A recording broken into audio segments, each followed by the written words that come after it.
Men are the problem. Men. Men leave. Are men trash? Men or a bear? It's because a man done did something to her. The bear's not gonna. So men have been. Men are the most horrible creatures.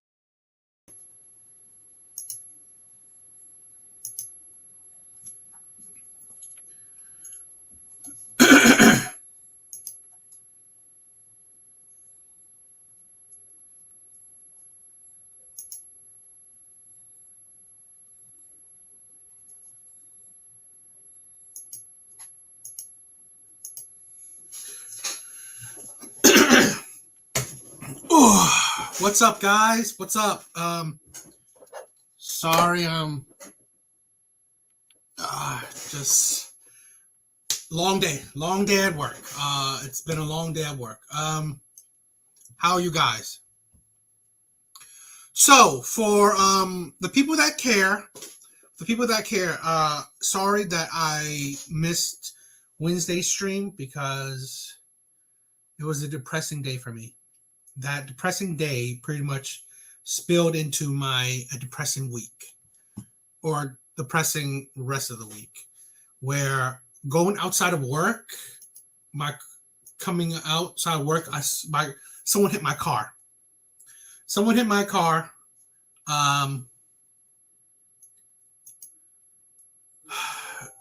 hit my car, and I was really depressed after that.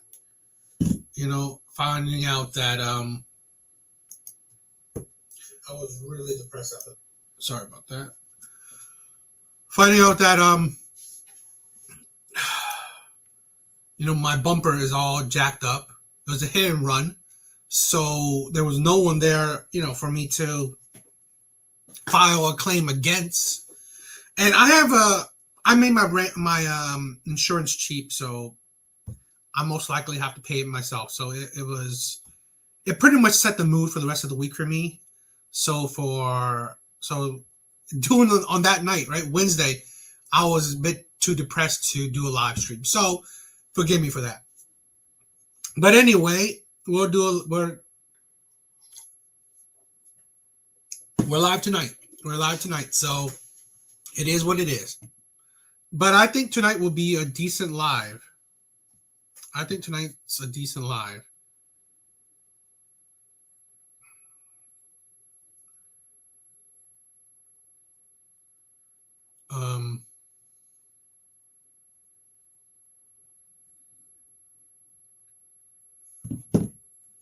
going to be a decent live. Watching a video that I wanted to check out. So it's just recently came out. I don't know if you guys know Anton Daniels. Pretty decently known in men's spaces. So I think a lot of times he has made logical sense. And the guy he's debating tonight is someone I never knew his name. I've seen clips of him. He was annoying. This man is the next Derek Jackson. So he's annoying. So I've never really cared to watch him. But tonight, we'll check him out. It will be a decent watch. So I hope you guys like it.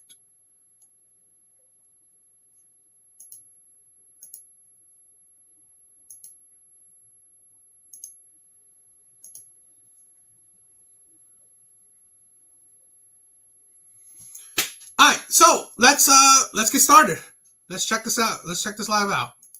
Because some people, they may not be familiar with the individual sitting at the table. So what I want to do is slightly familiarize yourself with their talking points, with their stances, what they standing on. And let's actually start here with my brother Yada coming straight here out the A. Thank you so much for coming up here and joining us today. Yada was very serious about wanting this to be an in-person meeting of the men here today, because it's a lot of important conversations happening online, and I want to bring some clarity. All right, we're brothers with two different philosophies sitting here today. We're going to bring some clarity. Let's play a clip to familiarize people with the brother Yada. When a man says, "Where's the good women at?" that translates, I'm a feminine man looking for women to take care of. Masculine men bring the femininity out of any woman around them. How can you move into a woman's home and not remove her worries? You don't love her. You're leeching off of her. Now she's depressed. This is why she lost respect to you. At minimum, a man should have $300,000 US in a savings account. 50,000 of that goes to your new bride. Before y'all get married here, I love you hits 50,000. The other 50,000 going to deposit your new family house. Hold on. There we go. That's strong. There we Strong go. philosophy right there. Just giving them a piece of Just it. the taste. Just the taste. Because I want you to Man. understand this is the and look at Anton. But first of all, I gotta get the view here, the brothers, Lano. Let me see both faces. Yeah. We gotta I need to be looking at these brothers the entire For show. the whole show. The entire show. We need to see these brothers' faces here. Okay. And I also you're a funny guy. You're a funny guy. Hilarious. And you know, Anton is equally as influential as he's been online for. I mean, it's close to it. Is it close to a decade now, Anton? I was looking at some old videos, man. I think we seen one video. You was in a motorcycle headed to like a bad state. You gotta give people the journey. You can't just show up one day and then have some type of philosophy, because I think that that's what happens with preachers, right? That's what happens with people that finesse the community. That's what's happening with our political landscape. So I think that, you know, if anybody that understands spirituality, anybody that understands their word, you'll know them by their fruits. Anybody can say anything. Anybody can sell anything. But very few people actually can show you the receipts without just talking about it. The talking is the cherry on top, right? The receipts is the reflection of what you really are. So that's what I advocate for. And he already gave you a bit of what he's standing on here in his philosophy. But for those of you who may not be familiar, let's go ahead and familiarize them real quick. Go ahead and roll the clip, Lionel.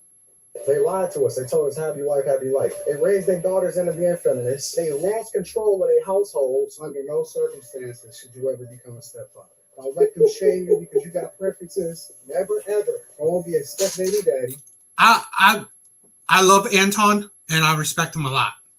I really do. I think he's a man of integrity, and he's standing on his words. And take on a family that's not yours. That's not in your best interest. And that's not what the Bible says. Shouldn't you be able to keep that impregnated you? You telling me that even that don't even want to be bothered with you? He'd rather pay child support and leave than sit there and be up under your thumb. And we supposed to take you seriously. There you have it. Just a piece. Just a piece. Now, Yana, you had quite the reaction on that one. That is comedy. And don't even worry, because we're gonna get into these conversations in just a few. Okay.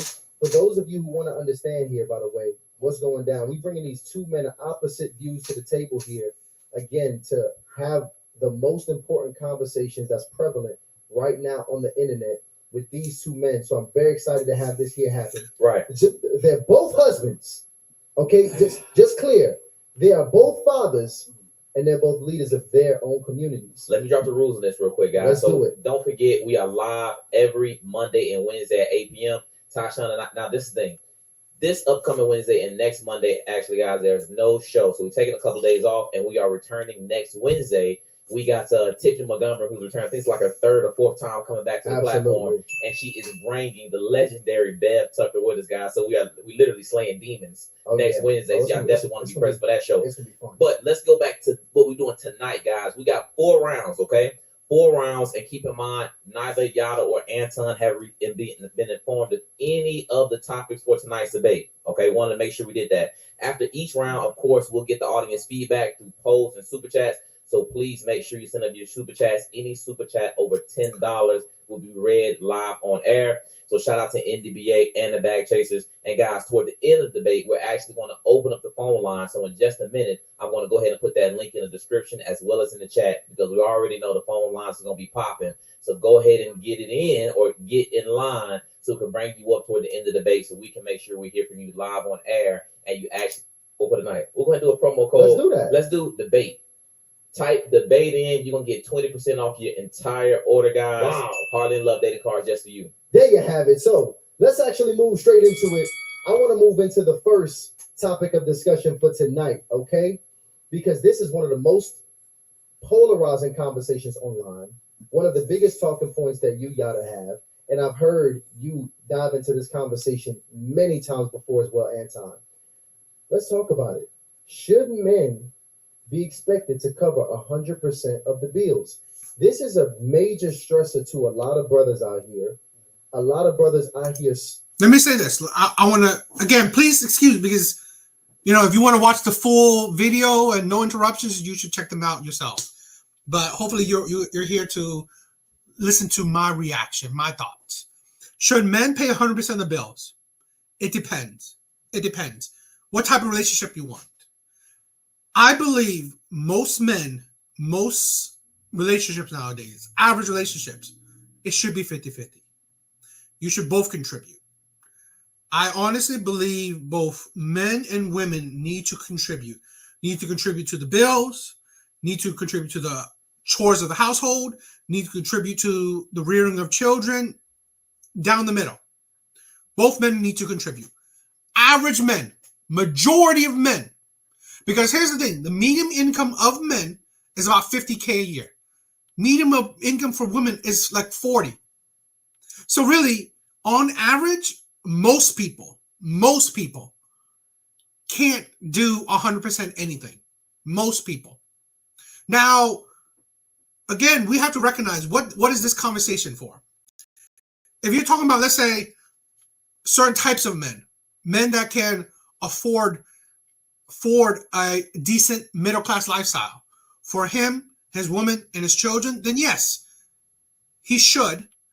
But he only should because what he's getting. A woman that is obedient, submissive, feminine, one that will raise his children how right and how he sees it right, as him as the leader. These are the things that we have to understand. What type of relationship you going for? Most people, they can only afford stay-at-home moms, in my opinion. Stay-at-home moms, stay-at-home wives. It's a luxury that most people cannot afford. They should not afford it because, again, you're stretching your money when you don't have it. So I believe most people, it has to be 50-50. Partnership. Now, the partnership can be however you want. The 50-50 can be, do however you want. But honestly, 100% of the bill, I think that's rare. Because then this is not like our grandfathers, our great-grandfathers' age. No.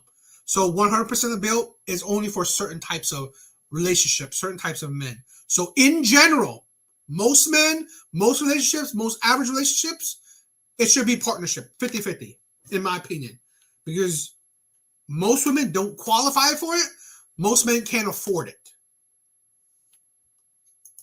Split between this. A lot of brothers say that's absolutely insane to cover 100% of the bills. And a lot of other, the ladies are saying that this is a must. I must get a brother to cover 100% of the bills. So let's bring some clarity to this, Yada. I'm gonna have you open up the conversation here. Should men be expected to cover 100% of the bills? First, I want to say all praise is due to the Most High, and I want to pray real quick if you don't mind. Let's go. In the name of that means to take care of whoever's under you, that he should provide 100%. While we're doing this, this gives the woman time and space, not just to be great for the man, but also great for the children. And I want to use myself for example. I provide 100% for my woman. My son, he's only 5 years old, and he was tested 2 days ago, if I'm not mistaken. 2 days ago, he's only in kindergarten, but he tested at a 4th grade level. Why is that? Because I handle my responsibility, providing, and providing isn't just financial. Any man off the street can walk to a woman and give her money. Providing is elevating a woman mentally, elevating a woman spiritually, emotionally. This is what it means to provide for a woman. Not just, here's some money, run off with it. No. Let me elevate you. Let me bring you closer to your God. Let me set standards in your life. If your father gave you to me, you are my responsibility from the bottom of your feet to the top of your head. I'm going to love everything about you 100%. And if I can't do that, I'm not a man. I'm a male. And that's a difference. That's your one Man, track. talk to me, brother. No. Talk to me, No, brother. No. That's Talk not, to me, that's brother. not what we're going to do today. Talk to me, brother. So this is what we're going to do. Talk to right? me, brother. Because he's like Kamala Harris right now. Talk to me, brother. And I've heard all of these talking points. Talk to and me. I don't even study him. Because he says the same thing over and over again. Talk to me. You got to control yourself. Talk because to me, that's brother. not manly. Talk to me, brother. You got to control Brother, yourself. talk to me, brother. So you see The how hell is that? when you were speaking? No, you cut me off, but go ahead, bro. I didn't say anything. You got it, brother. There you I go. was quiet when you were speaking. Go ahead, brother. And so now we're going to add nuance. Now we're going to add context. So first thing we have to do is we have to ask ourselves the question, what does it mean to be a man? Because being manly has nothing to do with a woman. It has nothing to do with pandering. It has nothing to do with just providing. Being a man means being purposeful. That's what being a man is. That means that whatever it is that I seek from God, because my purpose is not a woman is a helpmeet. So when he panders to you guys, and ladies, remember, I don't know what he's selling. I don't know what product that he has, but my goal is to get you married. My goal is to have you married based off of what God says is sanctified, right? I don't want y'all divorced. I don't want you unequally yoked. I don't want you to be a single baby mama.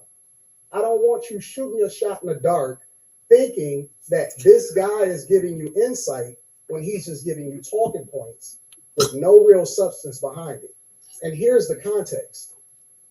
At what age do you want to be married? Do you put yourself in a position to find the person that's best for you? Has your father given you away? Does your parents actually see value in the person that is looking to marry you? And when you start to ask yourself these questions, and I don't speak to just rich people because we both have money, we both have resources. So let's remove that from the table. I speak to the majority, not the minority. And when you are 20, 21, 22 years old, especially if you are a person that's looking to become a man, you are supposed to fail in controlled environments, meaning that your father is not even supposed to give you everything. He's supposed to give you what you need in order to be successful. My father was able to buy me a car, but he told me that I had to earn it and work for it because I valued it more, which then extended to every single thing that I touch, including the woman. See, my wife is here. My wife travels with me. She knows me. She understands me, right? And so at 20, 21, 22 years old, you're supposed to be broke. Unless you're doing something that you ain't supposed to do in order to get it. You're supposed to be building. You're supposed to be understanding each other. It's a storming, a norming, a forming situation. And in no circumstance do you ever come into it fully understanding who the person is, regardless of whether you're a man or a woman. And so when we start to look at what God has ordained to be great, the purpose of a man, it's not just to give spirituality and leadership. It's to understand. The first thing that the word says, in everything that you do, you get understanding. And everything you do, you get understanding. I don't even know her. I don't even know you. Everybody is out here dating, everybody running around, everybody doing everything. They're giving themselves to each other. We think that money or resources or what you can do or what you can offer. That's the logic. That's the thing. This is why you can see when one man thinks like a man, thinks logically, and the other man thinks like a woman. Panders to women. And here's the thing. I give this man the Yada amazing credit. Just like I give Derek Jackson credit. He made millions. This boy, right? This man he made his money. He made his money off of selling women's lives or selling their own dreams, giving women talking points that resonates with them. That's how he makes his money.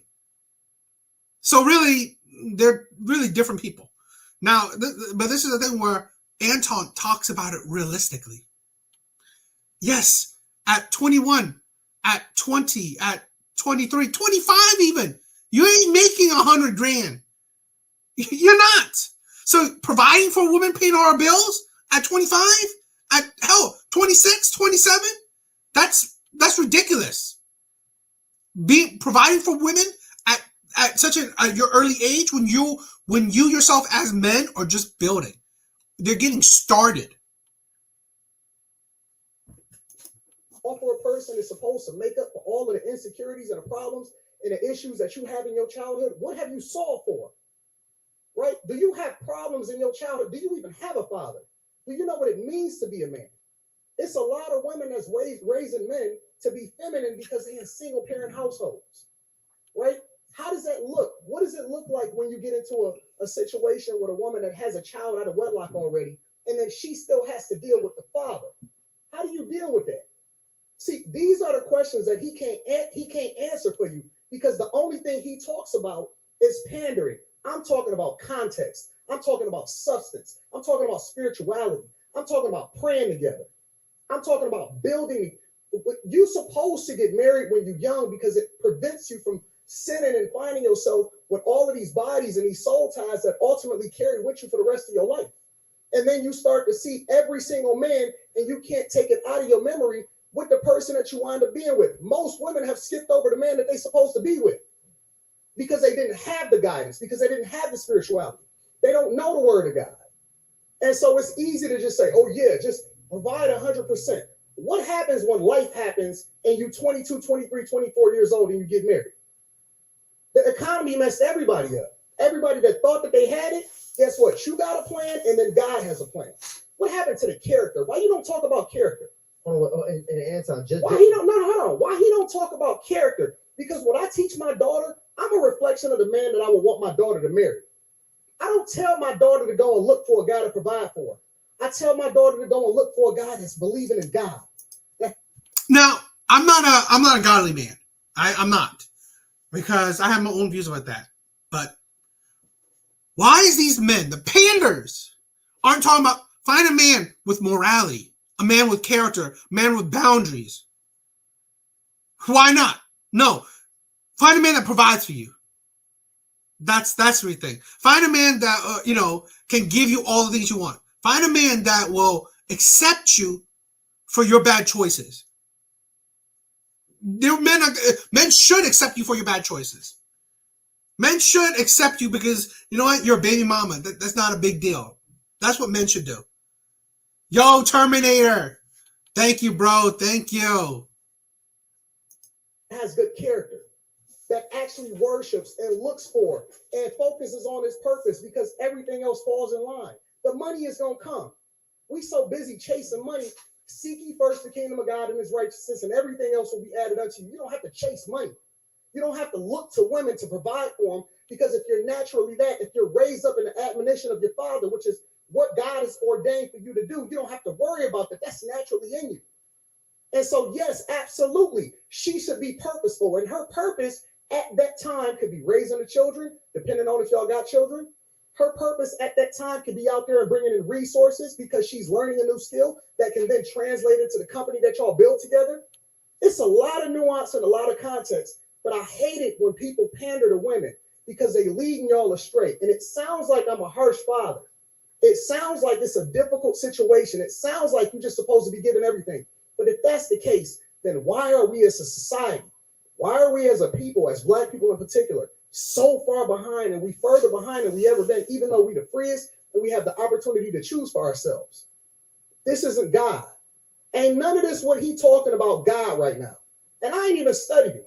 I ain't even getting started. I'm gonna let you cook. Go ahead. Wait. But I want clarity before we move on. Go ahead. Because when we talk about should men pay 100% of the bills, I'm assuming that means based on the context that you just gave. It's based off of your circumstance and situation. Everyone is different, and nobody is a monolith. My brother. Nobody is a monolith. Okay. I love how he put so much passion into his words. But when God created man, God gave man a purpose. And what was the purpose? What was the purpose? He placed that man in a garden. What's this? That's a tree. What's this? Those are clouds. What's that? That's a sky. What's that? That's a bear. That's not what happened. Listen to me. Man, listen to me. Listen to me, brother. Listen to me. And when God seen that he was fit to represent himself as a man, he put him to rest. And from that rib, he took Eve. Now, this is a fact. Now we have to understand What does it mean when you create a woman from the rib? What is a rib? A rib protects the internal organs, the heart and the rib. If the rib is mishandled, it fractures, it breaks. And what does that do to the man? It leaves him vulnerable. It leaves him hurt. But if a man handles this rib, protects this rib, uplifts this rib, guides this rib, loves this rib, this woman is able to become something greater than what she was created, which uplifts the man himself. So God gave a man responsibility before he gave him a woman. He didn't say, here's Adam and here's Eve. He said, here's Adam and here's a responsibility. And then when God was seen that he was fit to be considered a man and a head, which God is the head of man and man is the head of woman, he then gave God Eve. And then what happened, brother? And then what happened? You tell me. Because I'm going to add the context. I want you No, we can go in deep. If you want chapters, whatever, we can do this. But I need every young man listening to me that was raised in a home without a father. Young girls that was raised in homes without fathers. Your mother is divine greatness. Your mother is beautiful. I don't care what no man says about you, your mother, or where you can go. Strive to elevate. Strive to become the best version you are before you get into a relationship, so you don't have to drag a woman through the same things your fathers did to your mothers. Love yourself enough to provide for yourself. So when you get into a relationship with a woman, you don't have to abandon her or drag her through your turmoils. All praises is completely due to the Most High. Go ahead, my brother. You know what's so funny about that story, the part that he left out? What's that? Is that she hearkened to the voice of the serpent.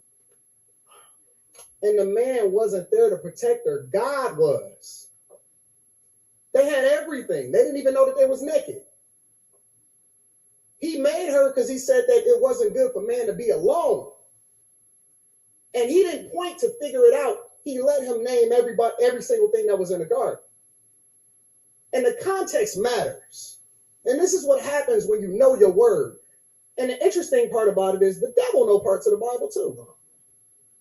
The devil knows parts of the Bible too. So the serpent itself was able to beguile Eve because he understood what God told them not to do. To not to eat from that tree. Not to eat that fruit.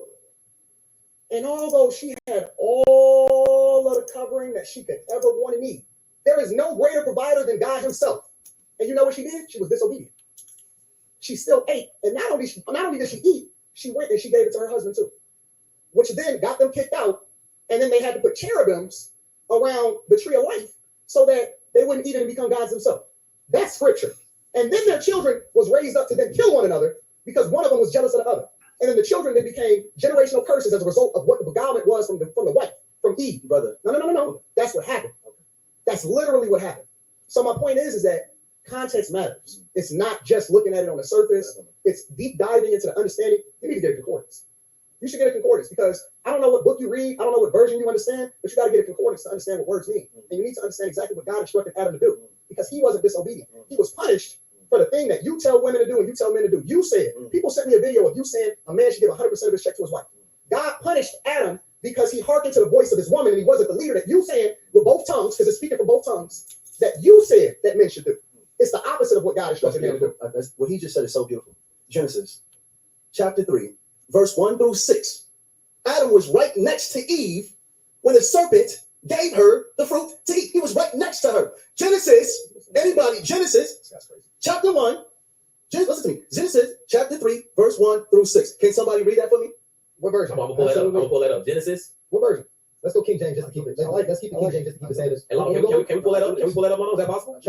We're no longer allowing men to walk us around circles and sound like they know what they're talking about. Oh no, you know Genesis chapter 3, verse 1 through 6. Can somebody please read? And listen, we're gonna pull that up. And listen, shout out to the chat. We're gonna pull that up. Genesis chapter 1 through 6. We got 3,300 people in the chat. That's between initiates, NDBA, and the bag chasers all going crazy tonight. And I dropped the poll, guys. We already got 1,200 people chiming in on that. Yea, hath God said, ye shall not eat of every tree of the garden. 2. And the woman said unto the serpent, we may eat of the fruit of the trees of the garden. But of the fruit of the tree which is in the midst of the garden, God hath said, ye shall not eat of it, neither shall y'all touch it, lest ye die. And the serpent said unto the woman, Ye shall not surely die. For God doth know that in the day ye eat thereof, then your eyes shall be opened, and ye shall be as gods, knowing good and evil. That's correct. And when the woman saw that the tree was good for food, and that it was pleasant to the eyes, and the tree to be the fruit thereof, and did eat, and gave also unto her husband with her. With her. No, but see, here's the key. No, here's the key. Now he want to change the word of God. No, don't overtalk me. She talked to the serpent by herself. She ate from the tree by herself, and then she took with her and then dined with her husband. That's not what he said. Listen. That is what happened in the word. Man. He wants to, and here's the beautiful part about this, is that he's so stuck on pandering. Oh man, He's so stuck. And here's the beautiful part about this, is that regardless of what man that you have, regardless of your covering, he's going to suffer no matter what. He has to pay the price. Men today understand that regardless of whether or not, my mic is going out, or is it just my headphones? It's headphones. It's headphones. Regardless of whether or not we get you impregnated or not, we still have to be responsible for that. We go to jail regardless of if we want to take care of that kid or not. If we decide that we don't want to pay child support, even if it's not your child, a woman can put your name on the birth certificate and you will be in prison as a result of it. That is just the facts. There's men every single day that go to jail for things that they didn't do. They get accused of things that they didn't do every single day. Meaning that men, by default, even back in the word of God, is held accountable for the things that their wife do. But it doesn't absolve the woman from being responsible for her own decisions. It does not absolve her at all. And that's the part of the context that we're missing. We always want to put it on the men, and justifiably so, because men have to be responsible. And you've never seen how great a society is without men being great themselves. But we don't live in that time. Oh, praise it. Now, We can I don't live in finish that what I time. was saying about But I'm gonna let Genesis? you Thank you so much. Let's go ahead. Thank you so much. From Genesis, chapter 3, verse 1 through 6. He just read it. Listen to me, please. May I speak? That's You're right. I'm sorry. I appreciate you so much. Genesis, chapter 3. You read it. Yes, 1 sir. through 6, right? 1 to 6. Yes, sir. Did it say that Eve walked down the street? No. It said she ran around the corner. She said she gave it to her husband that was right next to her, meaning He said, brother, next to her. that was You word of God. Can we read it one more time on the screen? He didn't say Can it we was right place next it to her. again? He said that she talked to the serpent by herself. One minute, He was brother. not there. Bro, 1 minute, bro, Yes, please. sir. I got it. It says, and gave also. She took Also, the little brother. She took of the fruit thereof and did eat, and gave also unto her husband with her. So you're going to ignore also? You're going to ignore also? Can you read it again? I don't know. I didn't see anywhere in that Where'd you scripture learn your where English? it said that Okay, Adam was let me there finish, while she brother. was having a Let me finish. conversation. I understand you don't like to be put on. I got you. We gotta have I one didn't see mic. that. We gotta have one mic, guys. Just so because we Thank you so much. So let's get it. So Genesis 1 through 6. First, I want to say, Anton, and I'm glad that you came here to speak with me today. We don't have to get emotional, over talk. Yeah, it's not about proving points, bro. We're gonna show facts. That's it. You said talking points, right? You said we couldn't go in context. Now, as we see, when a man leaves a woman unprotected, she doesn't just get hurt. Her family beneath her gets hurt. Now we're going to step into what the brother was talking about, generational curses. The generational curse fell on the sons. You okay, brother? I thought you had a seizure. Your neck was moving a little bit. Just making sure you're okay. Because you're doing the common No, words. brother, please, brother. Thank you so much. I love you, brother, really. When Adam and Eve, Adam is the head over woman. God is the head over man. When Adam ate, God came to him. I'll give you a check once. I know I like to go back. It's what I do. He ate other fruit. Like the brother said, he was naked. God came to him and said, why are you hiding? He said, I'm naked. He said, who told you naked? Yes or no? You agree with that part? Thank you so much for agreeing. He then asked him, who told you were naked? He said, the woman that you gave me the fruit, and I ate. He took no responsibility over that woman. Now this turns into a generational curse, which goes down to Cain and Abel. When a man leaves a woman unprotected, we're going to see death in high numbers, as we do right now. Detroit, Chicago, New York, they're even rapping about it, calling it drill music. But if men, young men, had fathers in their lives that could elevate them, love their mothers, appreciate their mothers, guide their mothers, because when a man loves a woman, the children will be protected. But when a woman has to pick up the slack of a man and become a man, more masculine in her approach with her sons, the boy turns into something other than himself. And now we're seeing murder at high numbers. We're still going through the sins of Adam not being a provider and a teacher, because a provider isn't just financial. Providing is emotionally, mentally, spiritually, intellectually. This is what a provider is. And when a man's unable to do that, we see what's going on. Young girls not knowing how to choose a man, and men speaking down to women. This is what's going on. This is the sin of Adam, not the sin of Eve. But you men believe that. You know, Adam was punished not for eating the fruit, but to hearkening unto the voice of the woman. That's what he don't understand. See, he don't move the goalposts and start talking about drill music and all this other nonsense. That's not true. Let me tell you something. God punished her. He punished her first. He punished the woman. He didn't punish the man because of the woman. He punished the man for hearkening unto the voice of the woman. And that's the context. How can you sit there and say, because she wasn't provided for and protected, when at that time, before sin was committed, God was the provider and the protector. So did she sin against her husband or did she sin against God? Are you asking a question? Yes, that's a question. She says they both. Did she sin against her husband or did she sin against God? Both. Well, that would make you a hypocrite. That would make you contradictory because How? no, I'm explaining to you how. Please. Because you said that she wasn't provided and protected for her. God had gave them everything that they could ever need. Their responsibility was to make sure that they listened to God and did what he's supposed to do. They only had one rule. There was only one rule, not to eat from that fruit. That's it. That was the rule. No, it wasn't. That was the No, rule. it wasn't. And they sinned against God. They were punished as a result of it. So for you to say that she wasn't protected and provided for is a lie, because then that would mean that you're convicting God. Hold on 1 second. I want to reset the room, by the way, because I know people just coming in. We got Anton and Yada in the building right now, and this all is inspired. This is the context behind the original question here of should men pay 100% of the bills. If you missed it already, you're gonna have to go back to the beginning to get some further context.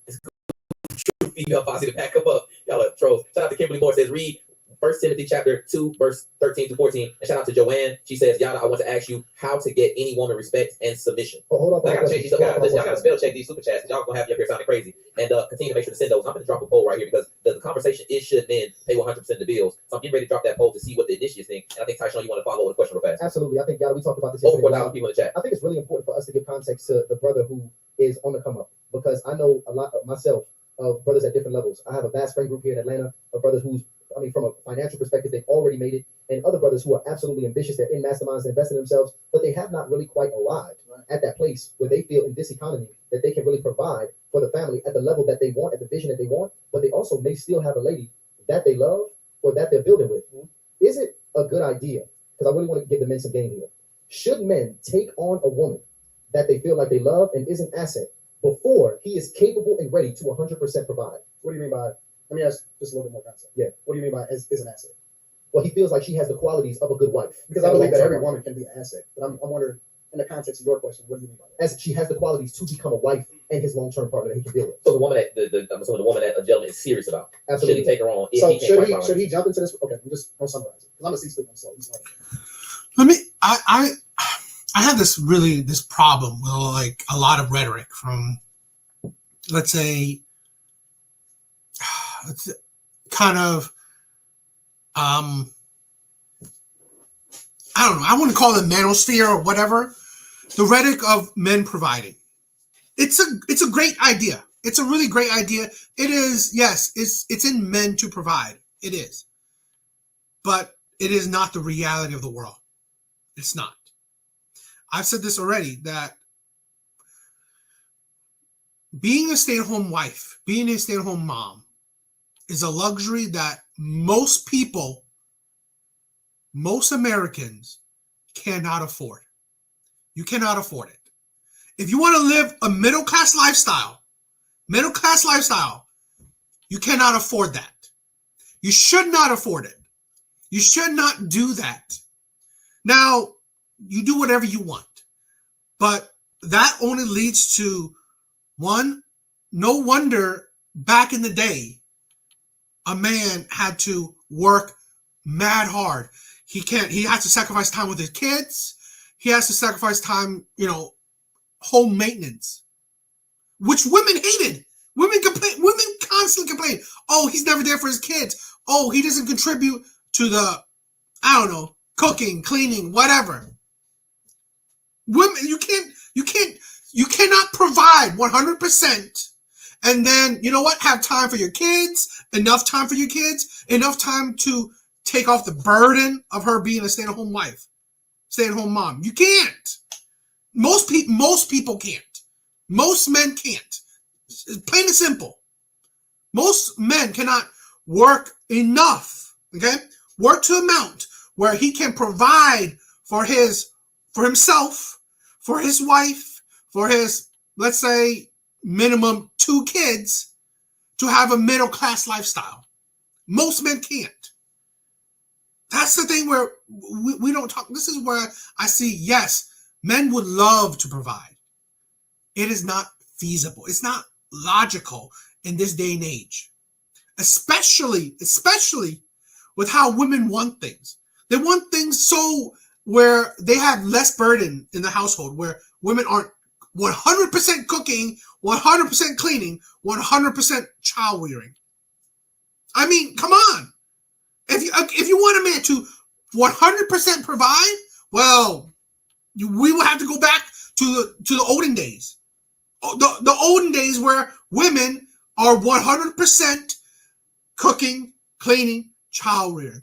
100%. If he's 100% providing. But guess what? If he's 100% providing, what would women say? Oh, he's financially abusive. Oh, he's controlling. Well, no duh. He's controlling your livelihood. So, I mean, this is the thing where women can't grasp. Do you want to be submissive to a leader of a man that controls the household 100%? Do you want that? No, women complain about that shit. So really, that's why I say it's not logical in this day and age. In modern day age, in my opinion, partnership 50-50 is more logical. Should he get into a relationship with this woman even though he can't provide 100%? 100%, yes. Okay. Is that a question for me? Actually, how about this? I want to actually hear from y'all on this one because I'm not sure who's because I think we're trying to clarify: should that be the goal to pay 100%, or should that be the standard even prior to getting into a relationship? You're saying should it be the goal or the standard we need to bring down? So you change, bring down a different.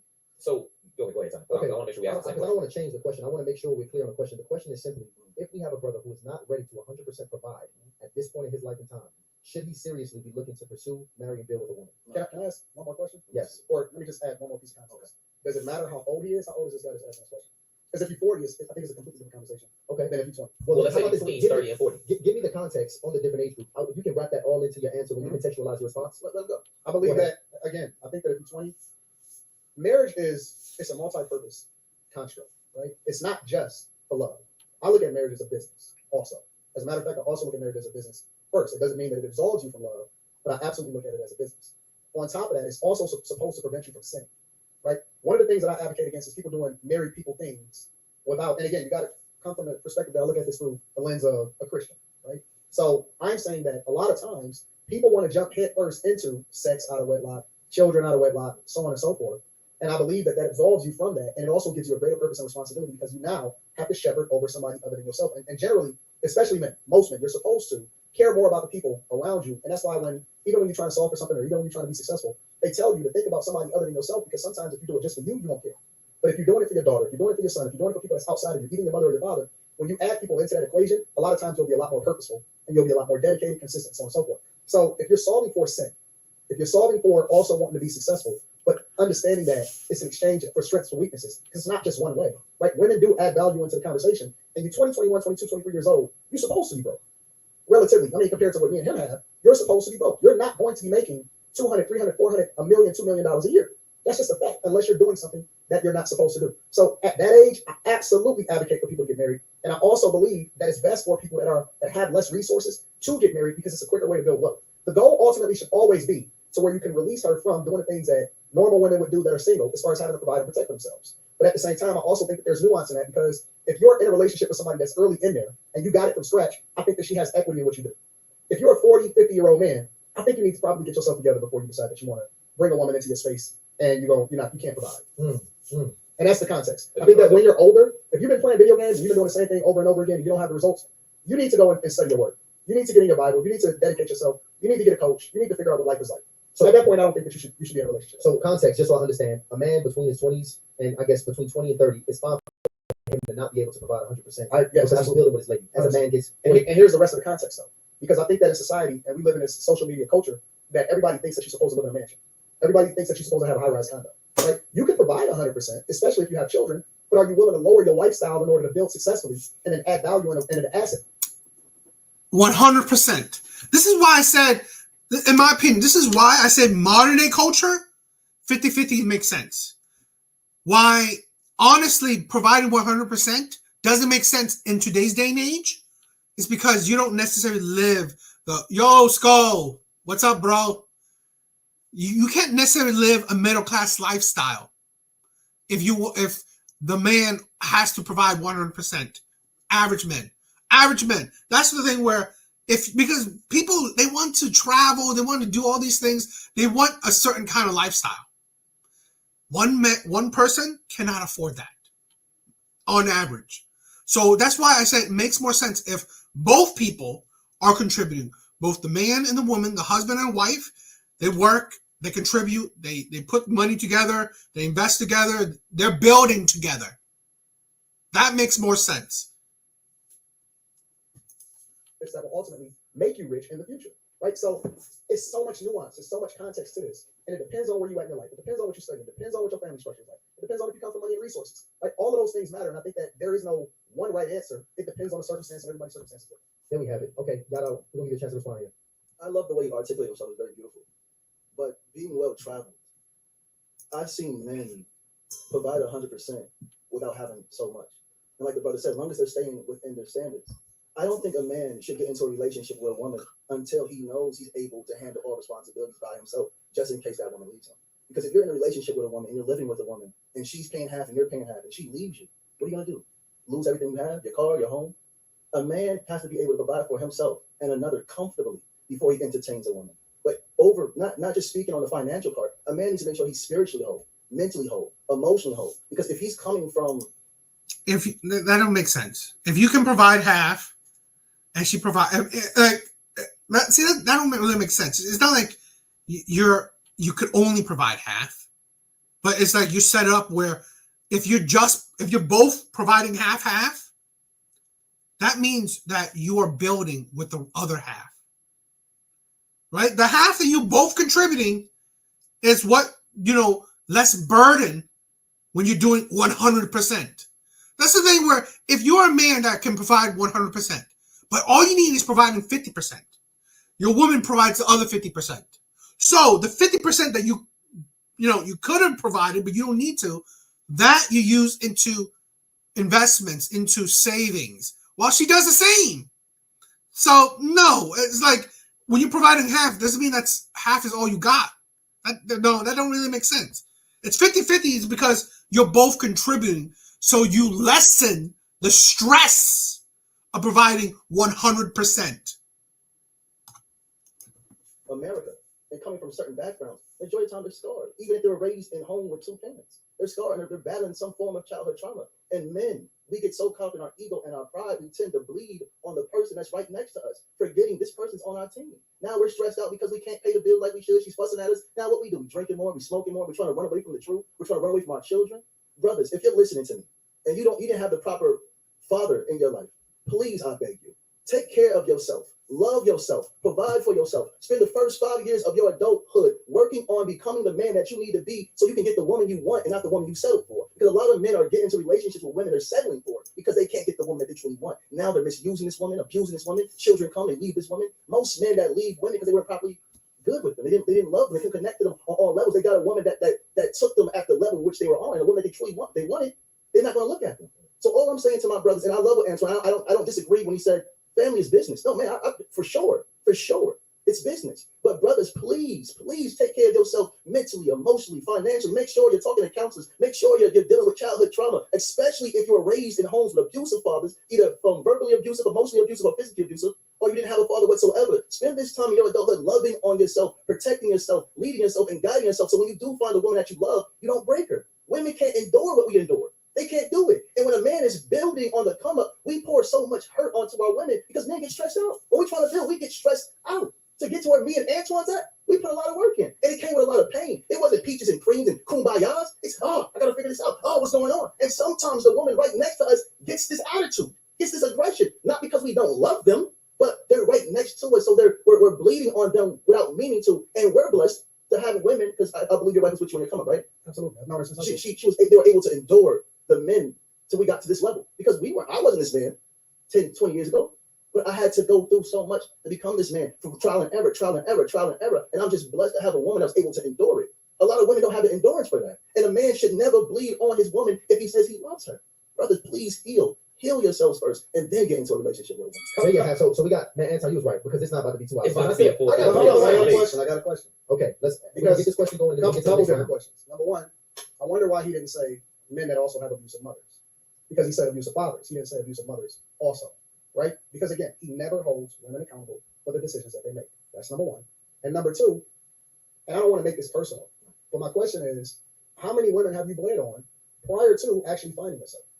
How many women have bled on? Yeah, according to the context that you said. You said a lot of times from the age, honestly, from the age I started talking to him. 16, 15, I bled. Trial and error. Like God really took me on a journey of learning myself, figuring out how to love myself, express, build financial wealth with nobody to guide me. I built financial wealth. I'm the first multimillionaire in my family, and I'm the first to take care of my whole family by myself. Every member of my family I provide for. So, brother, yes, coming from where I come from, majority of the people in my neighborhood were either raised by their mothers, their grandmothers, their aunties. So when the brother is speaking, and I know he said he was raised in a household with his mother and his father, man. Now I salute that. Oh, so you have studied? No. I didn't say that today. No, when we last had an interview, when you came on the what was that? Virtual. You mentioned that. I just don't forget. I love you, brother. No, that's dope. I'm glad you That was beautiful. So, like, wow, that's amazing to see a black man say he had his mother and his father. But coming from where I come from, that's not the norm. So the men he's speaking to, and the men I'm speaking to the majority. You're speaking to men that's coming out of households with fathers and mothers. I'm speaking to men that literally had to teach themselves how to be men, how to urinate. Shake it once, shake it 3 times, and playing with it. There's no man guiding a man and telling a man to do that. So I'm telling the brothers that's coming from where I'm coming from, brothers, heal. Your father, he might have been going through some things. You don't know. Heal. If your mother was abusive, because it happens. It does happen. Heal. That's the topic, brother. Heal yourself before you entertain a woman, or you will bleed on everybody. Because it's hard when you finally meet a woman that loves you and you're just gushing out blood, past relationships, mommy issues, daddy issues, sibling issues. So I just want to tell the young brothers again and the older men, heal. Put the pride, put the ego down and heal. Regardless if it's mommy issues, mommy issues, or both. We have to heal as men so we can become the fathers that we never seen or had. Regardless if we have fathers in our lives, we should become better versions of them. If we didn't have fathers in our lives, we should strive to do for our children what no man has done for us. And again, I give all praises to There you have it. Anton, can we go to round No. two? We're not going to skip past certain things. Okay. He says he's speaking to a certain demographic. I'm speaking to people. I think that women and men need to heal. Because there's no Captain Save-em that's going to come into your life and fix the things that you didn't fix yourself. And that's the difference between us. Fundamentally, on a lot of the things that we do agree on, right? We do agree on a lot of the rest. The problem between him and I is that he doesn't speak to people. I believe that because he understands his audience, he understands his demographic. I think that he slants his words towards always speaking negatively towards men and don't hold women accountable, which is one of the reasons why he purposely left out the abusive mothers also. Because we can solve for 99.9% of all men in society today. And guess what? Because of how we are biologically made, 1% of men can populate 90% of all women. So even if all men got themselves together, men could still, certain demographic of men, because it's a false narrative to say, and hold, if he's speaking to the majority of men, like he said he was, it's a false narrative to say that the majority of men are out here doing things that they're not supposed to do, holding themselves accountable, and getting women pregnant out of wedlock. There's basic. That's the thing. To say the majority of men are, this, that, when honestly, that's not how it is. I hate it when, this is the thing. Women do not choose the majority of men. More men are single than there are women.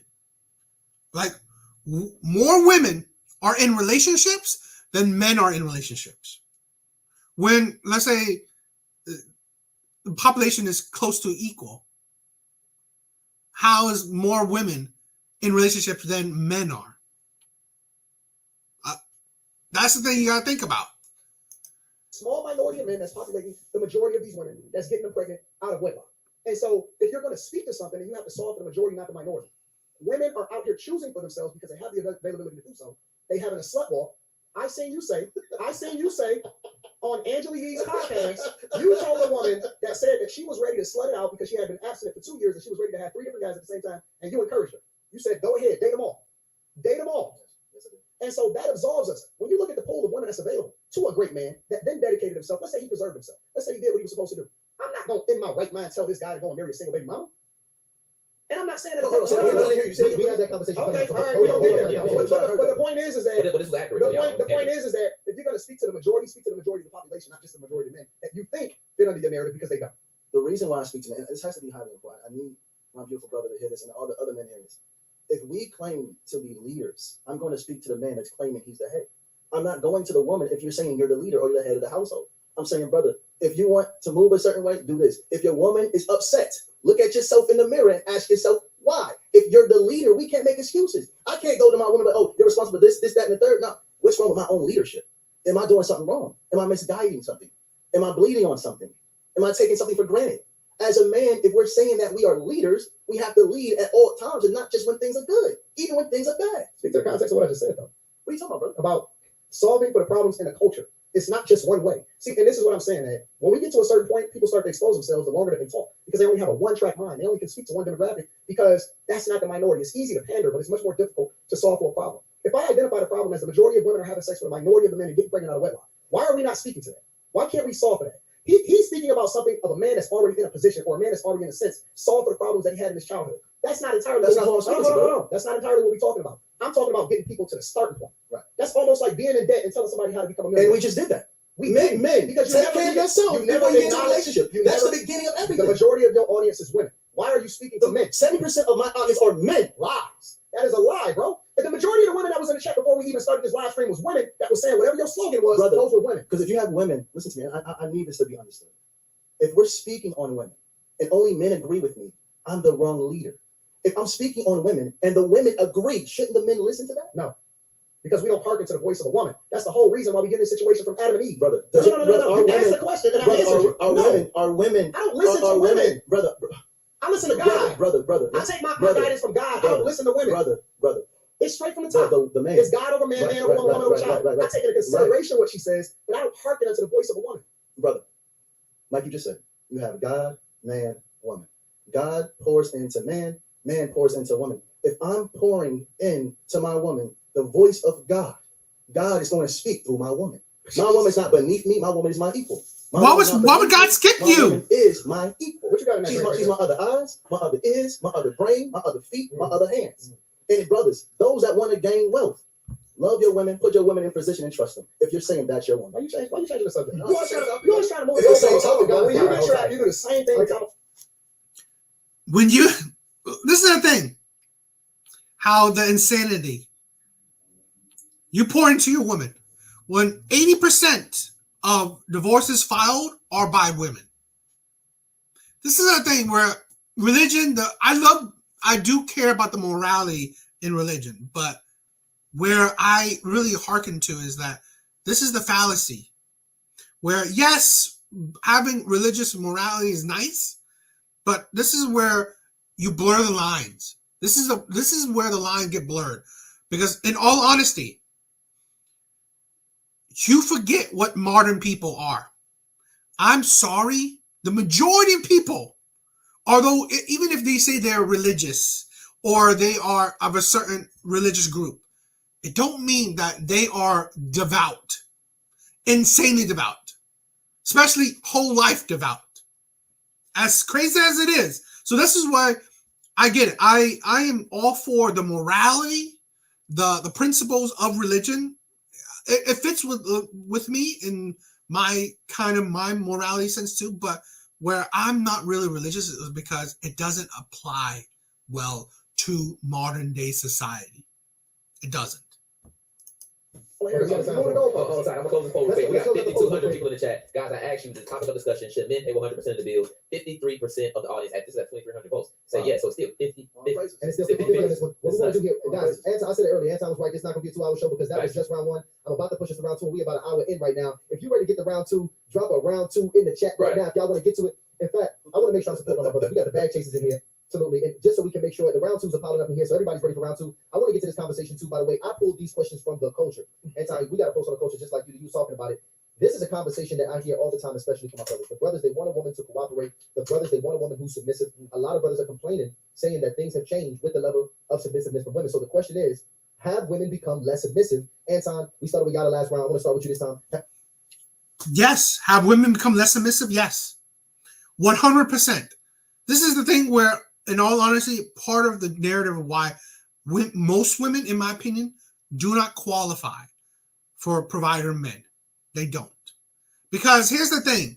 A man provides, he's the leader. He's in control. This is here's the thing, where although I don't believe that modern day society, the majority of people, they can't live a provider lifestyle. They can't, because it's hard to afford it. Women, the luxury, it's a luxury to be a stay-at-home wife, stay-at-home mom. but also they can't handle this stuff. When a man is 100% providing, he's 100% the leader. He's 100% have the power in the relationship. 100%. That's my view. He is the leader. She follows his lead 100%.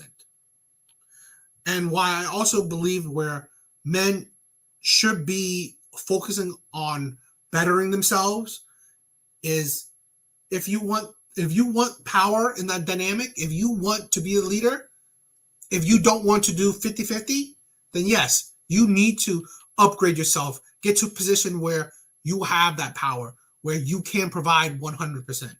If you are the type that wants, that kind of power dynamic. In my opinion, most men can't afford it. Most women can't handle it. Have women become less submissive at times? Yeah, absolutely. 100% they become less submissive. And I like to answer questions directly, and then I want to add the context. Okay. Part of the reason why they become less submissive because they become less reliant on men for provision and protection, right?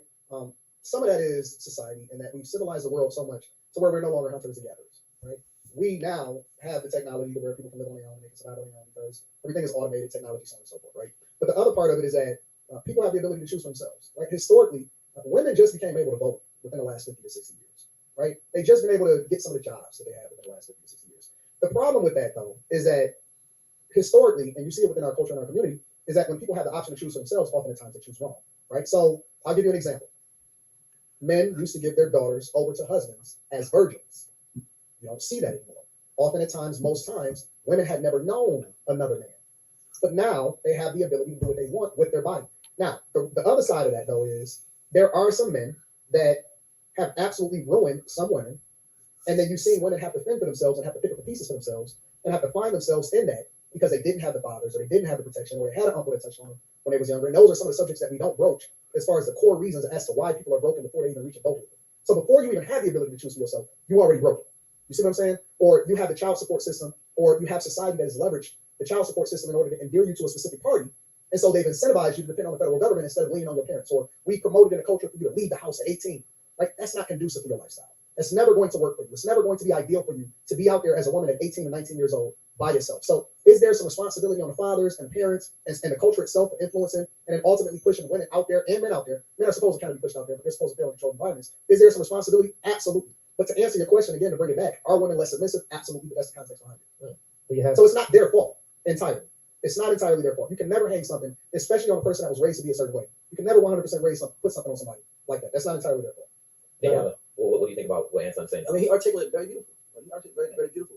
But what I would say to me, and from what I say is, when a man is able to properly lead, properly provide, help this woman reach her best version, heal from past trauma and pain, she becomes submissive.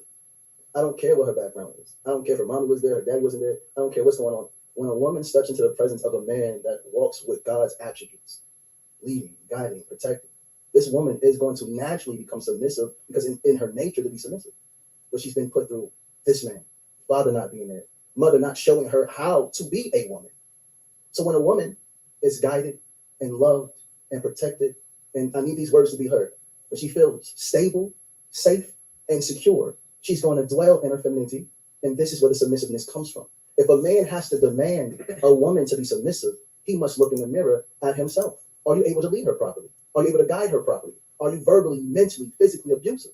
Are you able to make love to her mind? Are you just able to make love to her body? When a man stands on truth and his foundation is God, the woman becomes submissive. I believe, in my opinion, that women stop being submissive because men forgot how to properly lead. Not just lead, but properly lead on each and every level. And I don't care if it's, the brother mentioned welfare or anything external.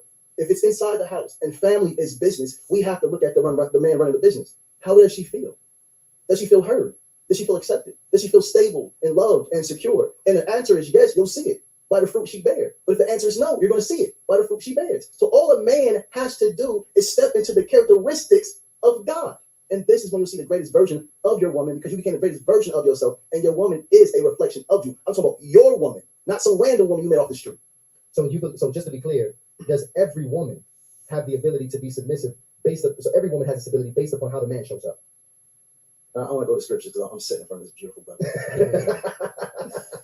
when like I was saying, God's name, all praises. But when Jesus seen Mary Magdalene about to get stoned, he said, "Ye without sin cast the first stone."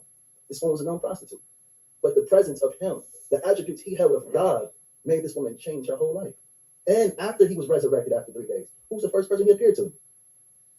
Mary Magdalene. Yeah. So if the man is leading and guiding and walking with the attributes of God, a prostitute can change her life. And the Bible also says, Jesus, everything I do, you can do, as long as you believe.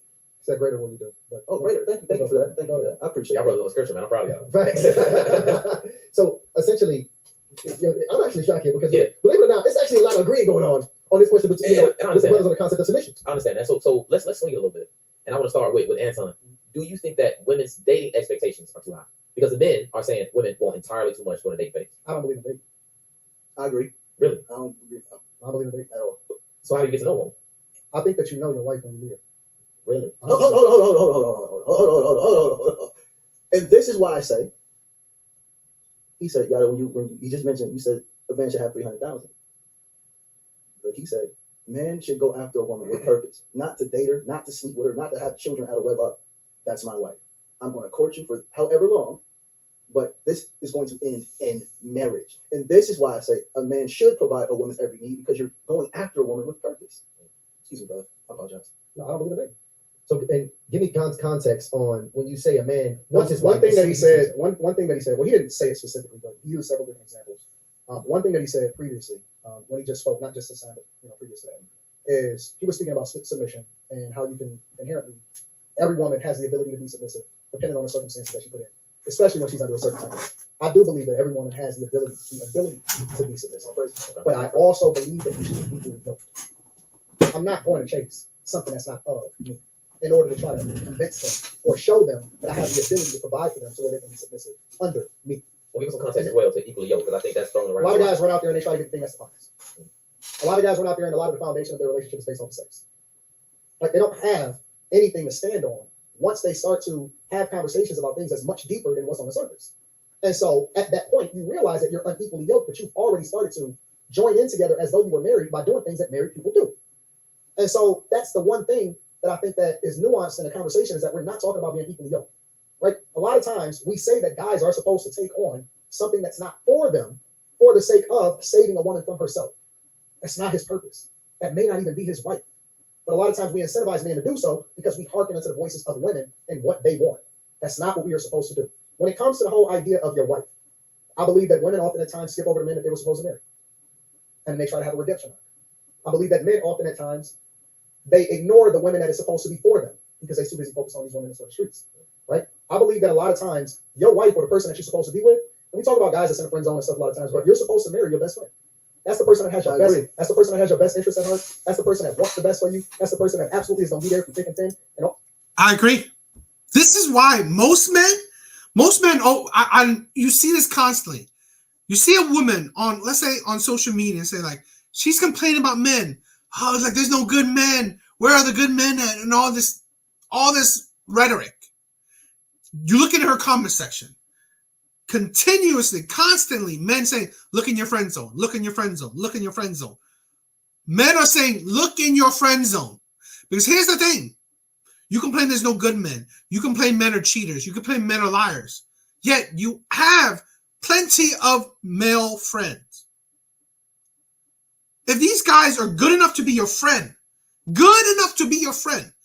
and I'm not saying like acquaintance, I'm saying friend. If she's a woman that has friends, men that she consider as friends, why is he not good enough to be your man? If he's good enough to be your friend, why isn't he good enough to be your man? Because if you're not just picking people at random to be a friend, he's gotten some kind of standard. I mean, he met some kind of standards to be your friend. He's not like an asshole. He's not like a liar. He's not a womanizer, is he? He's not an abuser. So he has presented some sort of characters that would make him a good friend. He's reliable.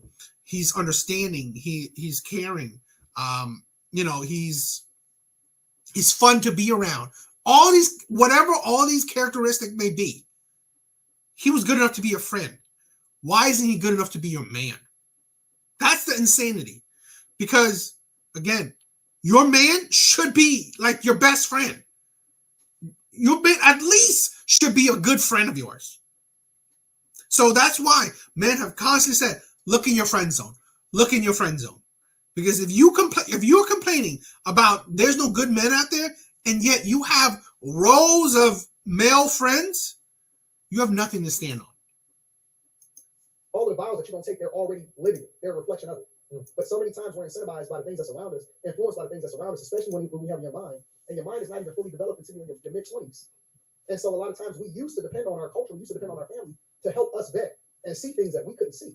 But now we're choosing for ourselves. So again, I don't believe in dating. I believe that dating is just a gateway for you to find yourself in situations that you're not supposed to be in. And I believe that you know your life very, very early. And a lot of times we skip over the person that you're supposed to be with. So you know what? I get context now. This is why you brought up. So I think this is the difference here because you actually stated when you went to Angela Yee, the young lady was stating, because a lot of women think, ask this question too. They're like, look, let me say this, right? In my personal opinion, I believe in dating. I don't believe in long-term dating. Let me have my personal opinion. I believe in dating because you're not gonna. No father is giving, vetting for his daughter. Just not how it used to be. But where I think is that you talk to a woman, you should be talking to her for weeks, if not months. She has to really like you already. Before the first date, she has to already like you. You have to already like her. Like you guys, like, you know her favorite color. She knows your favorite color. She knows your birthday. She knows your last name. She knows you. She is familiar with you.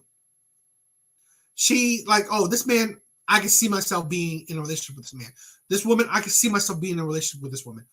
Even before the first date. First date comes, confirmation. I know I want to sleep with this person. I know I want to sleep with this person. I know I want to be with this person. Second date, boom. That's it. It's confirmed. Like I want to be in a relationship with this person. I definitely want to be in a relationship with this person. Second date, boom. Third date, you are in a relationship already. And that's my opinion. You should, and in between this, you're talking. In between this, first, second date, you guys are still talking, still vibing. Second date, after that second date ends, you guys are in a relationship. So the next date, you are dating in a relationship. You are boyfriend and girlfriend. You are, you see it like, but this is the thing where you date with purpose. You date with meaning, where you absolutely get to know this man. Ask the questions you need to ask, get to know this man intimately. Like very like, oh, I know this person really well. I cannot be surprised. I'm not talking about having sex with them. I'm not talking about having sex. I mean, like, you want to have sex with them, but I'm talking about you are still taking time. You are in a relationship. I think, you really take your time to understand the person. Don't need to rush into a date, but take your time getting to know this person. Date is just confirmation that, yes, I'm definitely want to be with this person. And I believe once you go to the third, at the end of the second, you guys are already agreeing, oh, I want to be boyfriend and girlfriend. And I'm not saying like, oh, that night have sex. No, I think that should also be a steady process. When I date multiple men, that's like a big no, but no, this is a sister saying she's already there. I said, look, date them all until you find this figure. I didn't say sleep with them all. I didn't say cook for them all. I didn't say do no wifely duties. Did you say you didn't believe in that? Hold on, bro. This is a woman that asked me a question. I know, I see it. Right. She said, I'm already dating 3 men. Date them all until you find what's good for you. So now, if you're already having sex, stop. I tell them all the time, you're being a wife to a man that doesn't even deserve that. You're cooking for a man that doesn't deserve that. And this is when I say, is he at least paying your bills? Because that's what a husband does. People are taking my words and putting their own remixes on them. I didn't say you said anything. I'm talking to him, bro. It's okay, brother. I love you. Hey, I love you, man. No. You talking to him. So a lot of people, honestly, talking to you now, I realize it's not even a debate. Because a lot of our basics are similar. A lot of the foundation of what we have talk about is similar. True. It's just different angles from different perspectives. And I understand his opinion. I see it, and I respect it. I think that might be my little brother right there. You never know. That's good. That's good. See, that's my favorite line too. That's cute. That's my little brother. But all I'm saying when I said that the woman should date multiple men, I'm not saying cook for them. I'm not saying sleep with them. I'm saying if you're already in this mix, find out what's good for you. You don't have no children as of yet. Go ahead, enjoy yourself, but make sure there's a limit onto what you do because you're already in that. I'm coming from her understanding. So now, if this is a young girl coming to me, hey God, I'm thinking about such and such, sister, stay focused. Keep your body to yourself. If you're still a virgin, hold it. If you've already lost your virginity, stop. Right. If a man truly loves you, which the woman is the prize, if a man truly loves you, he's going to become a champion, and he's going to show you why he wants you in his life. So ladies, if a man is unable to provide your every need as a husband should do, he's not the one for you. And I'm going to say that, I'm going to stand on that. I'm harder on the men, yes, because men are the leaders. So should she date or should she not date? The woman that I was speaking to, I came from her understanding. And I said, sister, you got 3 men. Take them on until you find which one's for you. I didn't say sleep with them. I didn't say cook for them. Go to the movies, hang out, have the conversation with them. The one that's for you is going to overshadow everybody else. She said that she was looking to basically go through a whole phase because she had been abstinent for the last 2 years and she was coming out of her abstinence. That's what she said. And what did I say? Why you interrupting me now? See, you didn't want to talk to me. You wanted to talk to me. I love you, man. What's going on? Can you look it up so we can get the specifics on that? Can you look it up?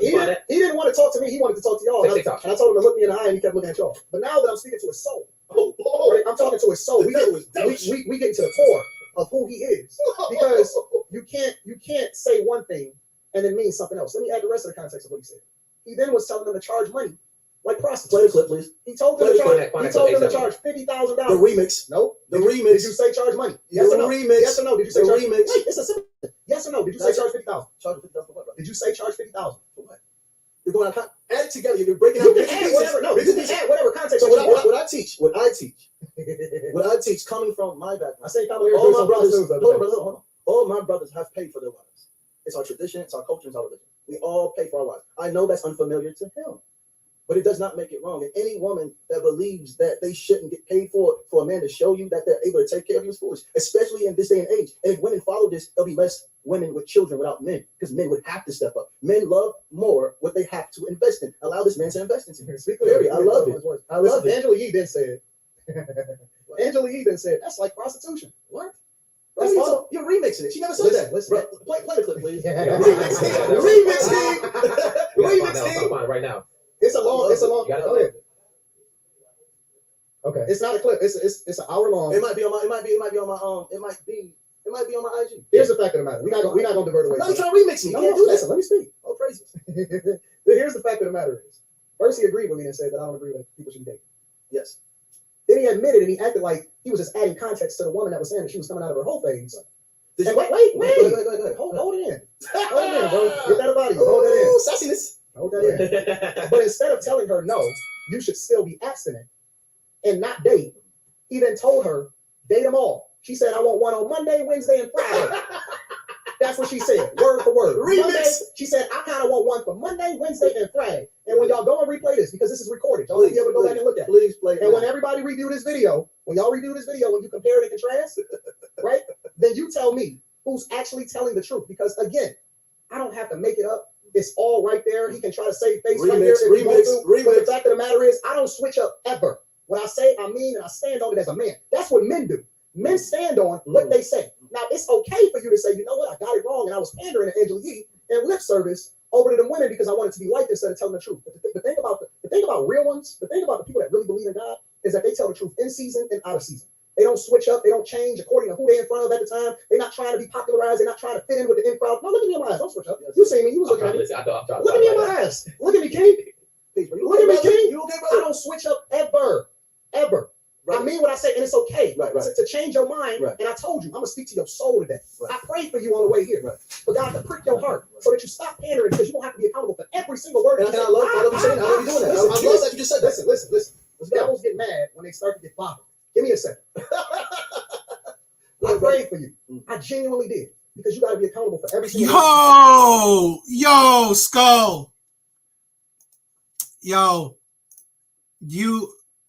I love you, bro. I love you. I mean, you don't have to, but it's amazing. You're amazing. You're amazing. And this is the problem. And who knows? Maybe this guy won't have a Derek Jackson moment. But this is the problem where men like this, why pandering it don't make sense, or it's the fallacy of pandering is because you can never stand on your words. You will when you pander, you just flip flop into whatever moment you have. And this is the thing where you pander to emotions. It's like when you're logical, you may pander to logic, but it's still logical in base. You know, this is why, I really hate men that pander. And I don't want you to pander because you're leading people astray. You're leading people and you're presenting yourself a certain way, but I don't want to call you a false prophet. I just want to say that you need better understanding. You're not ready to have conversations with people on how it is that they're supposed to be operating in a relationship. I'm not even sure that based off of what you're saying today, that you're a reflection of what you advocate for. What do you mean by that, brother? Based off of what you're saying, you switching up the words depending on who the audience What's is. that switch up? You said that you didn't believe in dating. Right. Then you told that woman to date them all. Brother, Word for word. brother, can we please play the clip? Because I also said I do not believe in dating. Now, honestly, I can't even. I want to. I man. cannot. I really find want to as Yeah, well. somebody drop that clip in the chat. Yeah, somebody drop that clip in the Somebody chat. go ahead. We're gonna let the people. Yeah, and that's Yana or Angela Yee. And at some Lip point, service, lip the words were on lip service. At some point, the words were said, "Date them all." So we're trying to find that clip. What specifically was stated. And also on Doing IG, I said that. get them all. So you know, So why would you say that though? So listen again. but- Listen again. Go ahead. Let's get it. Brother, we have women that have sacrificed so much of their bodies and their minds because they didn't have the proper leadership within the home. And we have to deal with divine understanding. When I look this way and I'm speaking to the brothers, it's because sometimes when I look into your soul, I see some things that ain't right. But listen to me, brother, because you're talking about God. Listen to me, please. A man that's unable to show and prove himself to a woman shouldn't have that woman. This is the laws of nature. Even animals, when it comes to alphas, they'll fight physically to show who's deserving of this woman. And that woman goes, or that female species goes with the animal. I'm saying the same thing. Ladies, if this man is unable to provide your every need mentally, physically, spiritually, and financially, he's not deserving of you. And if you hear me say date them all, which I did say, you hear me not denying it, because she's already ready, brother here. I said date them all because if a man can't show and prove to you, you don't need him. And I believe that wholeheartedly. And I believe that this would save so many women from having dusty bums in their life that they don't need, nor do they deserve that woman. So what does a man deserve? What does a man deserve? This is the thing where I hate panderers, especially men that panders to women. Okay, cool. Date them all. Find the man that will prove himself to you. Great. How's he proving herself to him? This is the thing where I hate this pandering ass I hate these pandering ass people where they purely gear to women. Yes, men should be leaders, men should provide all this stuff. Great. What does he get in return? A woman that would date multiple men. A woman that would spread herself thin, go out with this man. Let's not even cut out sex. She would give her time to this man, give her time to that man, give her time to multiple men. Yet you are the man that has worked on himself, that has gotten to a position where he can provide, he can be a good leader. Yet the woman that he's getting is a woman that gives her time to many other men. That's the woman you want. That's the woman you qualify for. That's the woman you deserve. A man that has worked on himself. You will get a woman that has given her time to multiple men. Not even sex included. She gives her time to other men. That's great. That's what you want. That's how your hard work is paid for. Your hard work is paid for where a woman only, you are one in her roster. Cut out sex. You are one in many men that she is dating. So while you're proving yourself to her, how is she proving herself to you? By putting you as a multiple choice on her test? No, that shit don't fly. No. This is the thing where you don't entertain other men. You don't go dating other men. Talk to them, fine. But going out, going for dinners, going for movies, doing what? No, that you don't do that shit. That's the dating part. No, you can talk to them, get to know them, but yeah, you dating them. You're giving your physical time. No, you shouldn't. any man listening, If you truly want that woman, show and prove to her and yourself that you're deserving of that woman. The woman is the greatest gift given to man by God. No, it's not. And let me correct it. Okay. Never Okay, show. hold on. What do you disagree with? I'm about to explain it to you. Okay, go ahead. Never have to show and prove yourself to a woman. Ever. Never make a woman your God, because that's what you just told him to do. Show and prove yourself to God. It's the only person that you have to answer to. And the thing that he sent that's greater than any woman is the Comforter. And the Holy Spirit will guide you, and it will show you your wife, and you don't have to prove yourself to her. The only thing you have to do is be exactly what God ordained you to be, and that's to serve your purpose, and she will follow you, and she will 100% submit herself to you, and on top of that, she will be the helpmeet that God ordained her to be. Never, ever prove yourself to a woman, only prove yourself to God. And the greatest gift was the Comforter. That's what the greatest When a gift man steps into his divine nature, given to him by God, he's a protector, provider, leader, teacher. He walks in the divine attributes of God. This is not me saying, oh, show and prove this. No, show and prove who you are by how you move. That's not what you No, said. listen to me, brother. I'll listen to you. If God has put the man as the head, man, be the head. What is the head? A leader, a teacher, a guide, and a protector. You said God, man, woman. The man should be the roof. The man should be the roof to that woman. He should make sure she's secure. He should make sure she's safe. He should make sure that she's stable. And if he can't do that, he's not moving in the characteristics of God and does not deserve that woman. That's why so many men that run behind these weak men teaching, saying, I'm the prize. I don't have to show myself. Show yourself worthy. Because if you are truly a man of God, I will be able to tell by the fruit you bear. And your fruit should be leading, teaching, guiding, protecting, loving on each and every level. Listen, You can say All it as much praises as to he the wants Most to, over and All over praises to the again. Most High. But you notice how one thing that he never mentioned was character? Brother. No, I love that. Interrupt me when I love that. I love that because I let you have it. I did. You did.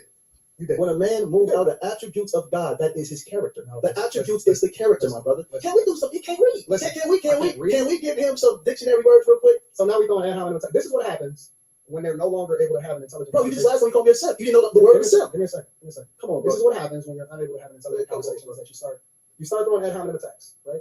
But here's the beautiful thing about it. Let me give women a real insight. Look for the God in him. And that's beyond what he's describing. So Because how do you do that? hey, How do you do hey, that? give me a second. How do you do that? That's cute. You need some more water out of it? You don't need it. I told you. What did I tell you again before we started? There we go. We got backup. What did I tell you again before we started that he was going to need? So You said, tell the water. but the thing about it is that sometimes these people can't even see the attributes because they haven't fully developed themselves to be what they're supposed to be in God.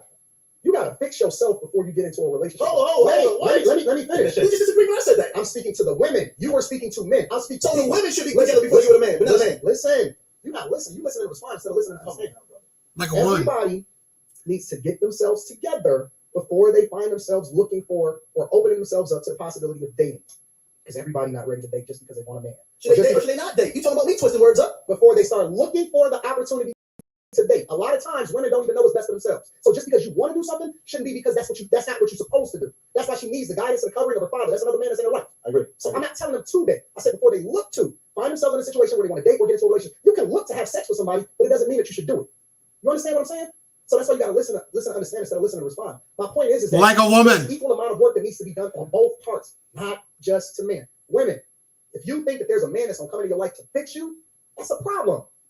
That is a problem. Then that absolves you from actually taking ownership and responsibility for who you are, because you have a soul. And that's the thing. I'm all about accountability. When you have the onus always on the man, always he should be a leader. He should be the head. He should be great. But is she ready? Is she willing? Is she in a place where she can be led? Is she in a place where she can be submissive, can follow a man's lead?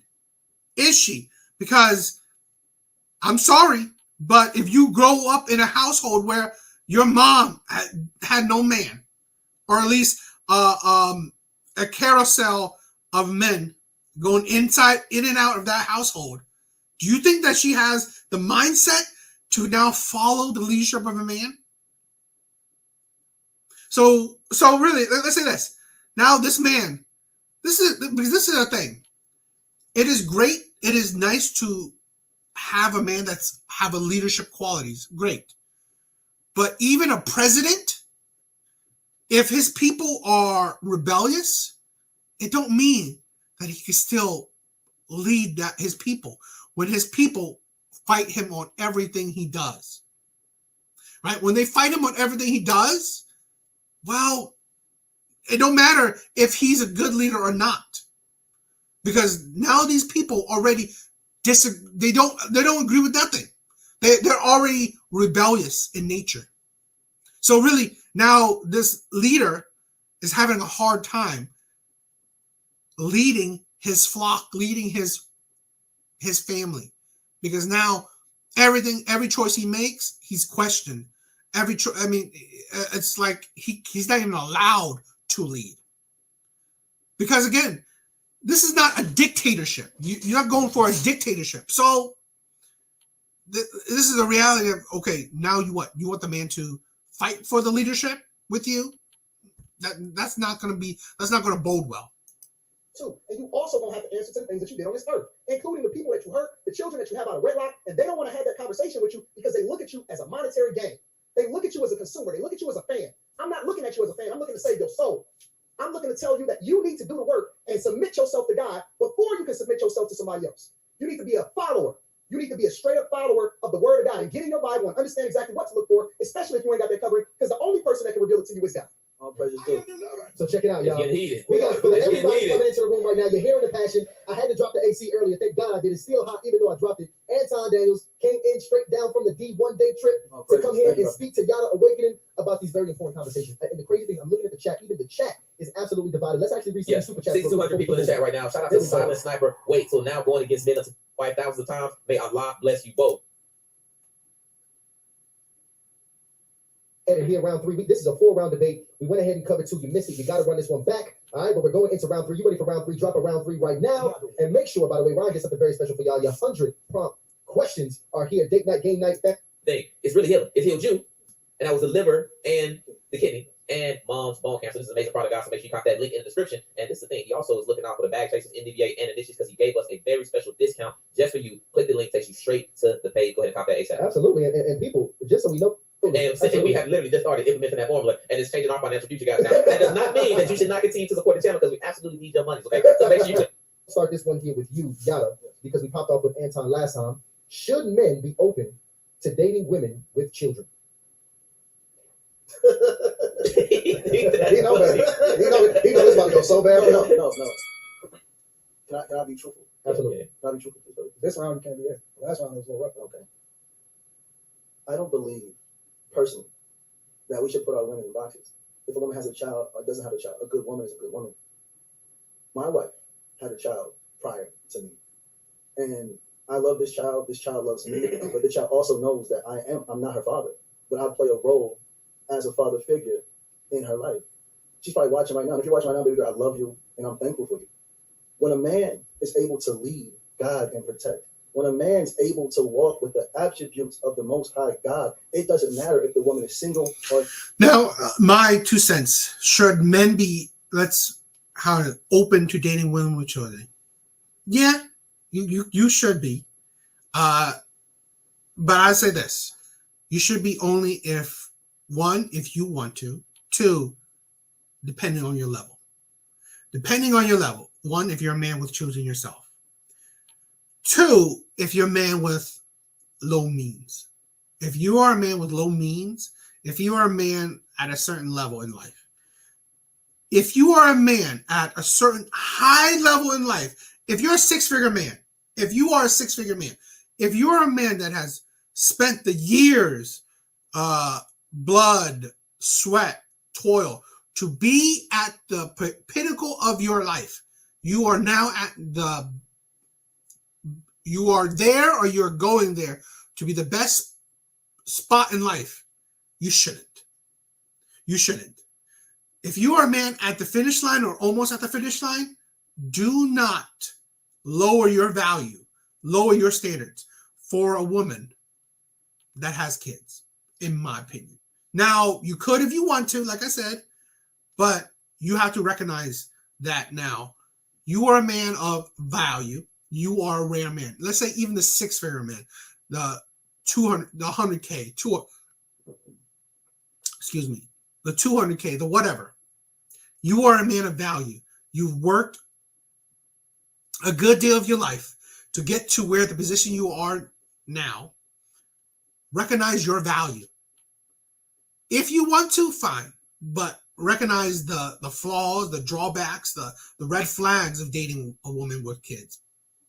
But also understand that it is better off for you to not date. If you don't have kids and if you are at a certain position in life, you are better off not lowering your standards of dating a woman that has kids.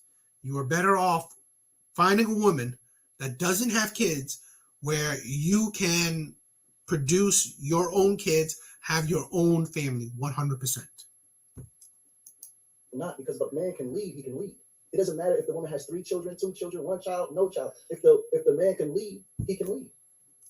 I believe, my opinion in my heart, that when a man is truly invested into God and into bettering himself, God's going to send him an aid, regardless if the aid has a child or no child.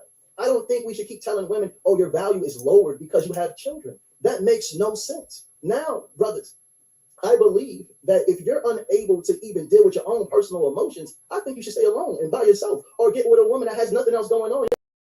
Probably go together. But when you're coming into a woman's life that has a child, you have to be able to lead. You have to be able to father. You have to be able to teach, and you have to be able to love unconditionally. Because I love my wife's child as if she's my own flesh and blood. So I don't believe personally that we should put a woman in the box because a man might overlook a divine asset sent to him by God just because she has a child. I don't agree to that. And that's like me telling a woman, overlook this man because he has children. No, I believe an asset is an asset. A woman that has a child isn't a liability. And if she's coming into your life to help you maneuver and to becoming your greatest version, because a woman can help a man become greater emotionally and mentally, she adds on to the man. If the child is there, this man, especially because he doesn't have children, he can learn how to father through this. So ladies, please hear me. Your value is not dropped because you have children. Men, please hear me. Your value is not dropped because you have children. Some of you, or some of us, me included, weren't taught how to properly wait until marriage to have children. So I'm speaking to the brothers that's trying to figure it out by themselves. I'm speaking to the women that's trying to figure it out by themselves. Love yourself and never lower your value, regardless if you had children or not. Excuse me. Yeah, we 100% disagree on this one. Okay. The previous, so we had some overlap and we had some agreements. This one we don't. I like to get to the core root of the problem. And I think that what we do as a culture and as a society is we enable bad behavior by saying that it's okay. And it's not. It's not. The person that you have children with, the person that you have sex with, that's your husband, that's your wife. Before any of these Western modern laws that then incentivize people to get married, the person that you opened up your legs to was your husband. And so we have too many broken homes, and we're trying to puzzle this thing and Tetris it together to justify that it makes sense. Now, is there circumstances, because I'm never going to speak on somebody else's situation. I speak in general. I don't know him. I would never speak on his children or his wife. That has nothing to do with Christian, right? So I have the utmost respect for him and his family. So I'm just speaking in general, all right? So I want to make sure that I represent that because I don't want there to be any attacks. Right? But my point is that we need to get back to the core in the root, because if you remove the safety net, people would be more accountable for the things that they did and who they opened up their legs to. Right now, more than ever, there's a pandemic, an epidemic of women celebrating women having children out of wedlock. And we know that statistically speaking, 100%. I have said this countless times. There's a single mother epidemic. Women think that it's okay to give children to shitty men that they don't see a future with, and then think, "Oh, I deserve a better man." I gave a child to a man out of wedlock. I didn't want to marry him. He didn't want to marry me. I didn't see him as a good husband. I didn't see him as a good father. Yeah, you gave him a kid. And now, after going through this trauma, having these bad consequences, right? This, having a child from a man that you don't want to be with. Now I want to get married. Now I want a man of this level. Are you kidding me? So you are trying to to take away the consequences of having a child from a man that you don't want. Because here's the thing. If now you can marry a man that you do want, now you want to marry a man that can provide. He's 6 figures. He's this, he's that. He meets all your standards. Well, it don't matter that you made mistakes because, hell, you're not paying for it. Well, how are you paying for your mistakes? You now have a man that you now wants to marry you, that will provide for you, do all this stuff, take care of a kid that's not his. So really, what mistakes are you paying for? What consequences are you living? You're not. And so women think that, okay, you know what? I made these mistakes in life. Oh, I'm young and dumb, shit like that. But now I deserve a man of this level to do this thing. I deserve this perfect outcome. So if I get it, well, boom. It don't matter my past. It don't matter that I was a single mom. It doesn't matter that stuff because now I got the man. I got the man that marries me. I got the man that provides for me. I got the man that do this. So really, women are now propping up women like, oh, he doesn't deserve it. You're gonna get that man. You're gonna get you deserve like the man to marry you. You deserve you deserve a 6-figure man. You do a little bit. Okay, great. Now there's no consequences to your actions.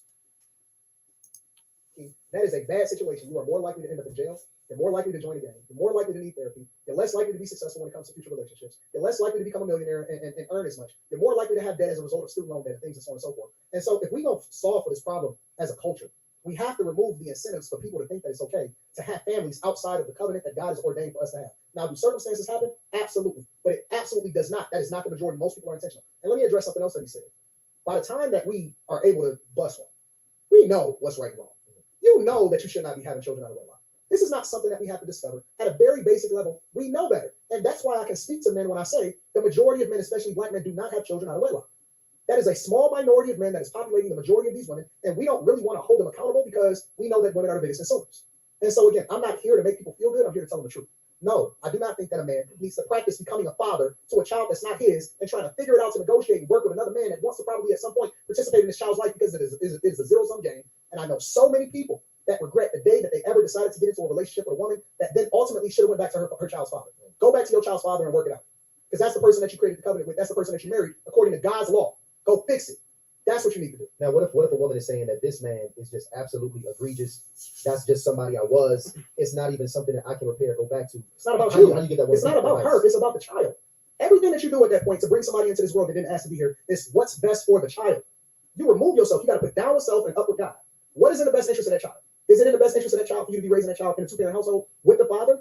And if so, why didn't you think about that before you opened up your leg store? Because we got over 100 different forms of contraception. It's not about how you feel. It's about the child. I do the thing that's in the best interest of my child, not me. I put myself last. But I also understand that the things that I do in my greatness, she's the beneficiary of it. And I would never, ever, under any circumstance, let another man raise my child. And that's beautiful. What he's saying is beautiful. And he's coming from a place of being raised by mother and father. But you have so many women that never seen their father. They've never known that a woman should get married before they have children. Hold on, bro. Let me speak. Because majority of young girls they're starting to lose their virginities at very young ages as children, looking to replace that feeling of not having a father. They just want to feel some form of masculine love. This is the thing. We are his rhetoric is that you are taking accountability away from people. If you have the idea, let's take out forced, right? Forced sexual activities. If you are even a girl, 16, 15, whatever, you will be an idiot. Absolute, utter idiot. If you think, oh, it's fine for me to have sex with multiple men. It's fine for me to have sex not in a relationship. It's fine for me to have sex out of wedlock. That's idiotic. It's fine. And here's the thing also. The problem is, yes, maybe these young women aren't with fathers. Great. But are they also without mothers? So are these mothers not teaching them not to do it? I've heard, because this is the thing. You don't need necessarily a mother who's a single mother telling you, oh, don't do this. You can see by example, you shouldn't do it. You shouldn't do it. So this is the thing where we take away accountability. Oh, they don't have fathers, so they don't think it's they can't comprehend. Oh, you shouldn't have sex out of marriage. You shouldn't have sex out of wedlock. You shouldn't have kids out of wedlock. Really? Did that image look good for your mom? It didn't. It didn't. So really, honestly, this is where we take away accountability, because you're not stupid. These young women aren't stupid. Yeah, I mean, their mothers are a piece. But this is the thing.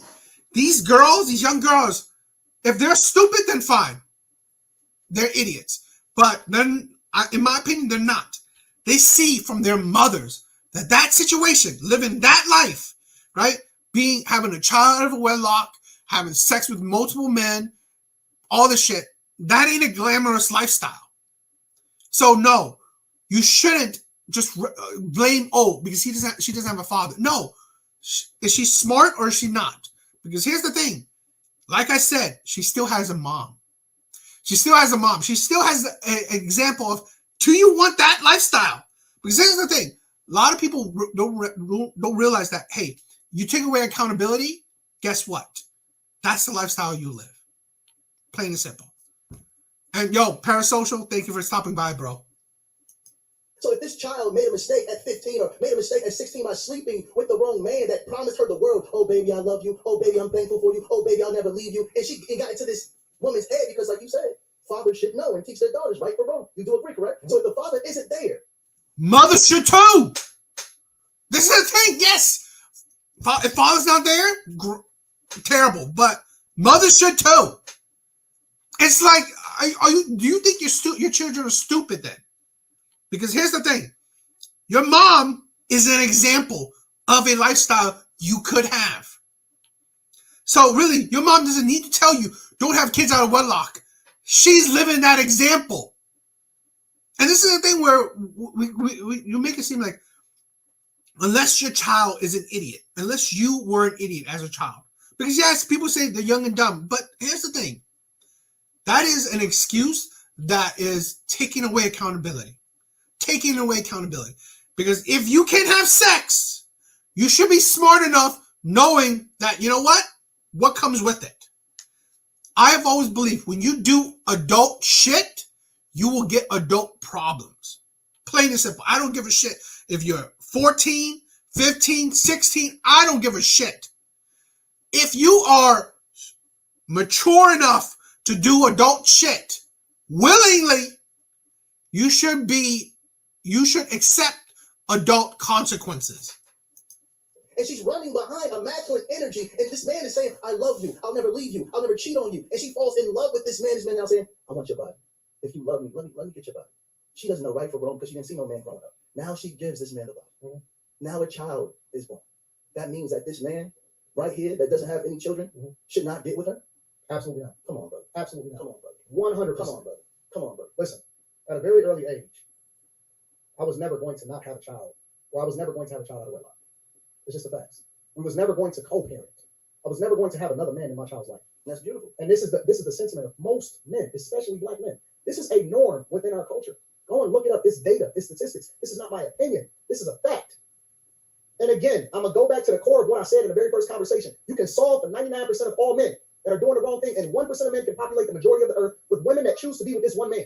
At some point, every single person, including women, have to be accountable for the thing that they did and open up their legs to. And we also know that women are the ones that initiate the majority of the divorces. So they're walking away from their households and becoming single parents by choice.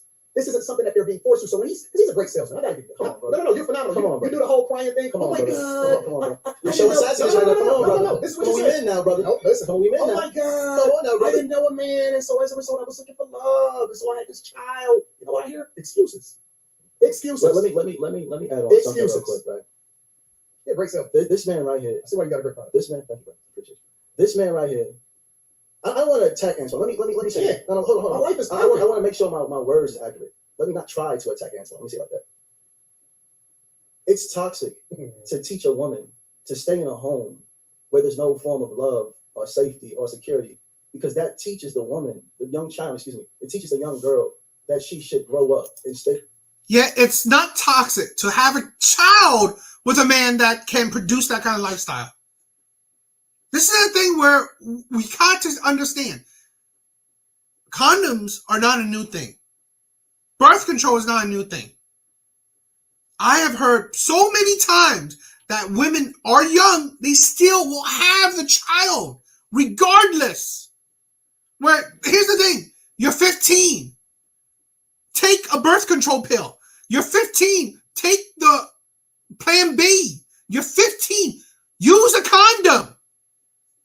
It's like this is where he's come in, where he's taking out consequences. Because here's the thing, even a 15-year-old knows that, you know what, you should probably use a condom.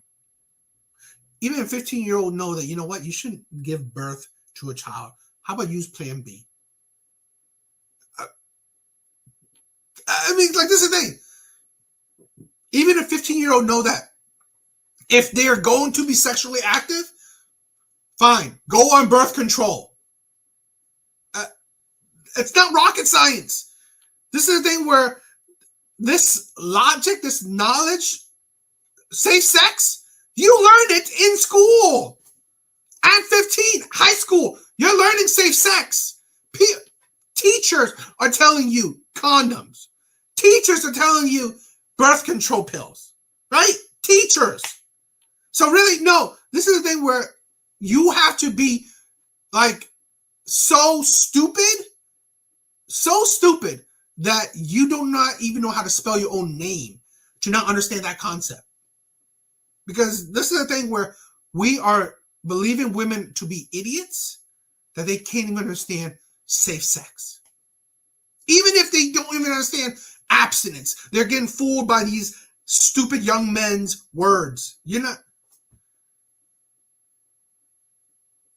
I mean, 15. I mean, if women are like that, if your life is so shitty, then, you know, if you constantly make an idiotic choice, even at the young age, then yes. But that doesn't dissolve you. What is it? Not dissolve. That doesn't excuse you from consequences. In a relationship with a man that's abusive, that attacks her mentally and physically, emotionally, we have to understand the majority of women will not leave a place where she feels safe. She will not leave a place where she feels loved. Men keep screaming that women are leaving men or divorcing men in high numbers because these women are no longer happy. They no longer feel safe. They're not being financially provided for. They're taking care of grown men. And I know brothers, right, that are amazing fathers, amazing fathers, and raising their bonus children. These bonus children aren't curses. They're blessings. And any man that's able to lead another child that's not biologically his, I salute you. Because the average man will not understand that. Again, Anton was raised in a home with two parents, which is beautiful. Like I can't. And he said that like hold on. I'm saying it's beautiful. It's beautiful. Like that's something that brother. No, it's beautiful that he was raised in a home with two parents. But a lot of people didn't have the privilege of seeing that. So they're making mistakes, brother. They're making mistakes. She fell in love with the wrong. She fell in love with the wrong man. Whatever happened, happened. But ladies, do not allow this man up here to make you feel like you're not deserving of a man. Or man, if you're in a relationship with a woman that has children, do your thing. I salute you. It takes a real man to be able to step up and be a father when no one else is. No, it's not about do your thing. It's about going back to the thing that you committed to in the first place. And again, they always keep saying, do your thing. I'm surprised you ain't said queen at some point. Queen, do your thing, queen. Do your thing, queen. At some point, you need to hold your parents accountable, right? Because again, we keep hanging this on the hats of men instead of hanging it on the hats of the people that came before you and put you in this position in the first place. So let's remove this whole thing that is on men. It's not. It's not on all men. That's bullshit. What's not on all men? It's not on this whole narrative of what we see in the culture. This is not a black man thing. The majority of men. So stop making up this narrative of an abusive household. Was he abusive? No. Let me finish. This is my question to you. Was he abusive before you opened up your lips? No, got you. That's cool with you. I asked you a question. Brother, we have men that are some pro-finessers.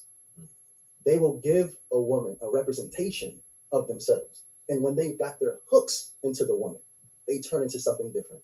No woman in her right mind is going to be in a relationship with a man that's negative, Nancy, breaking her down mentally, physically, and spiritually, not provided for her financially. No, they get the hooks in her. And then when he feels like he's got her in love and all she knows is him, he turns into something different.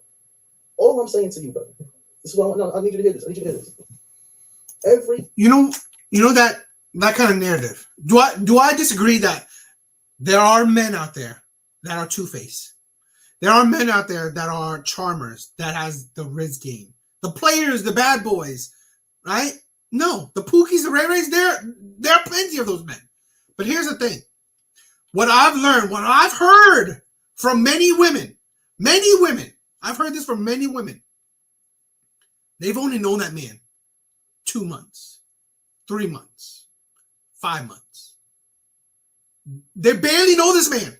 They know this man a small amount of time. Hell, let's say this. They only know this man a year. And they already have a child with this man. They only know this man for a year, and they already have a childless man. I mean, this is the thing. If you are going to have a child with somebody, you better know this person inside and out. No fucking excuse. No excuse. Oh, he changed up. He's abusive. Really? Really? How long? Because when you hear this shit, right? When they say, oh, he's abusive. Okay. How long did you know him before you had a kid with him? Oh, 3 months? Oh, 5 months? Oh, a year? So you only know this man a year and you gave him a kid. You gave him such a prize, and you only known this man for a year. And here's the thing. Before you gave him a kid, you thought he was amazing. You thought you loved his Riz game so much, right? You loved his Riz game so much. You thought he was good enough for a kid. Did you not think he was good enough to get married? Did you not? Because if you did, why didn't you get married first? This is a thing where women know the blueprint. I'm not saying that marriage is a surefire thing. I'm not saying that. But marriage is a healthy step. Taking steps, right? Each step is more healthy than jumping towards the end. Because now you are missing steps. Now, why I say that, in my opinion, I don't necessarily recommend marriage. I don't. But what I do say is that if you are going to have children, you should get married. Because it's a good step to have. It's a good step to have before it's a good level of commitment to have the next level of commitment, as in children, in my opinion. So if he was good enough to marry, you should have let that happen. Because if he was good enough to have your kids, he should have been good enough to marry. You should have gone that step first and then have kids. Because giving time to a relationship, I don't give a shit if he was Casanova of two-faced men. If he was like the god of two-faced men. No man can hold on to lies for the rest of his life, for years on end. No man can do that. No man can hold on to lies for an extended period of time. So if you give a relationship time, you can see that facade cracking. But here's the thing, like I said, when you actually listen to women, they say, how long did you know this man before you gave him a child? Oh, 2 months, 3 months, 5 months. You barely know this man.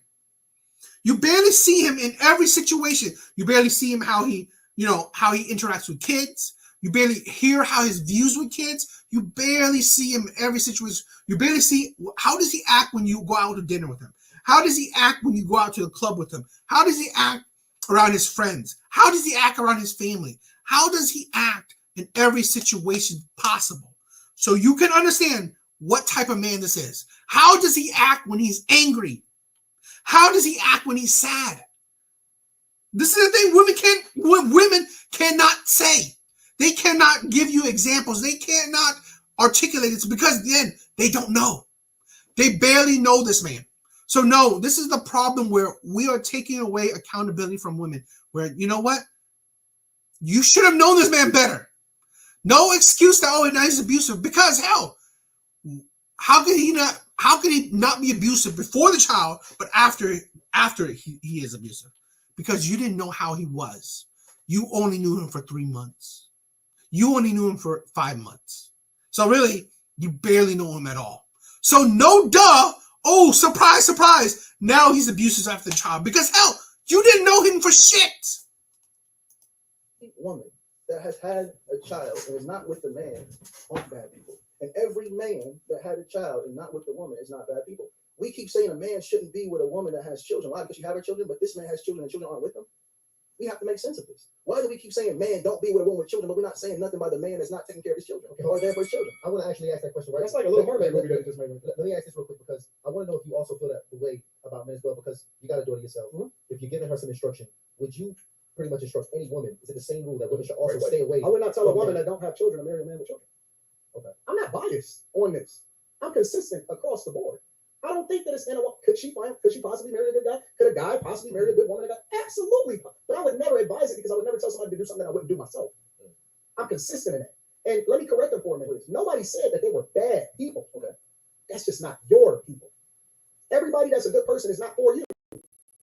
Everybody that's in a situationship is not supposed to be a part of your network. Every person that's doing something good or well, they don't deserve to necessarily be in your life because your journey is different. And so I never said anybody was a bad person, but I would never advise a man to do something that I wouldn't do myself, and I would never, ever. I would talk to a woman that has children. And what I would tell her is to go back with your child's father.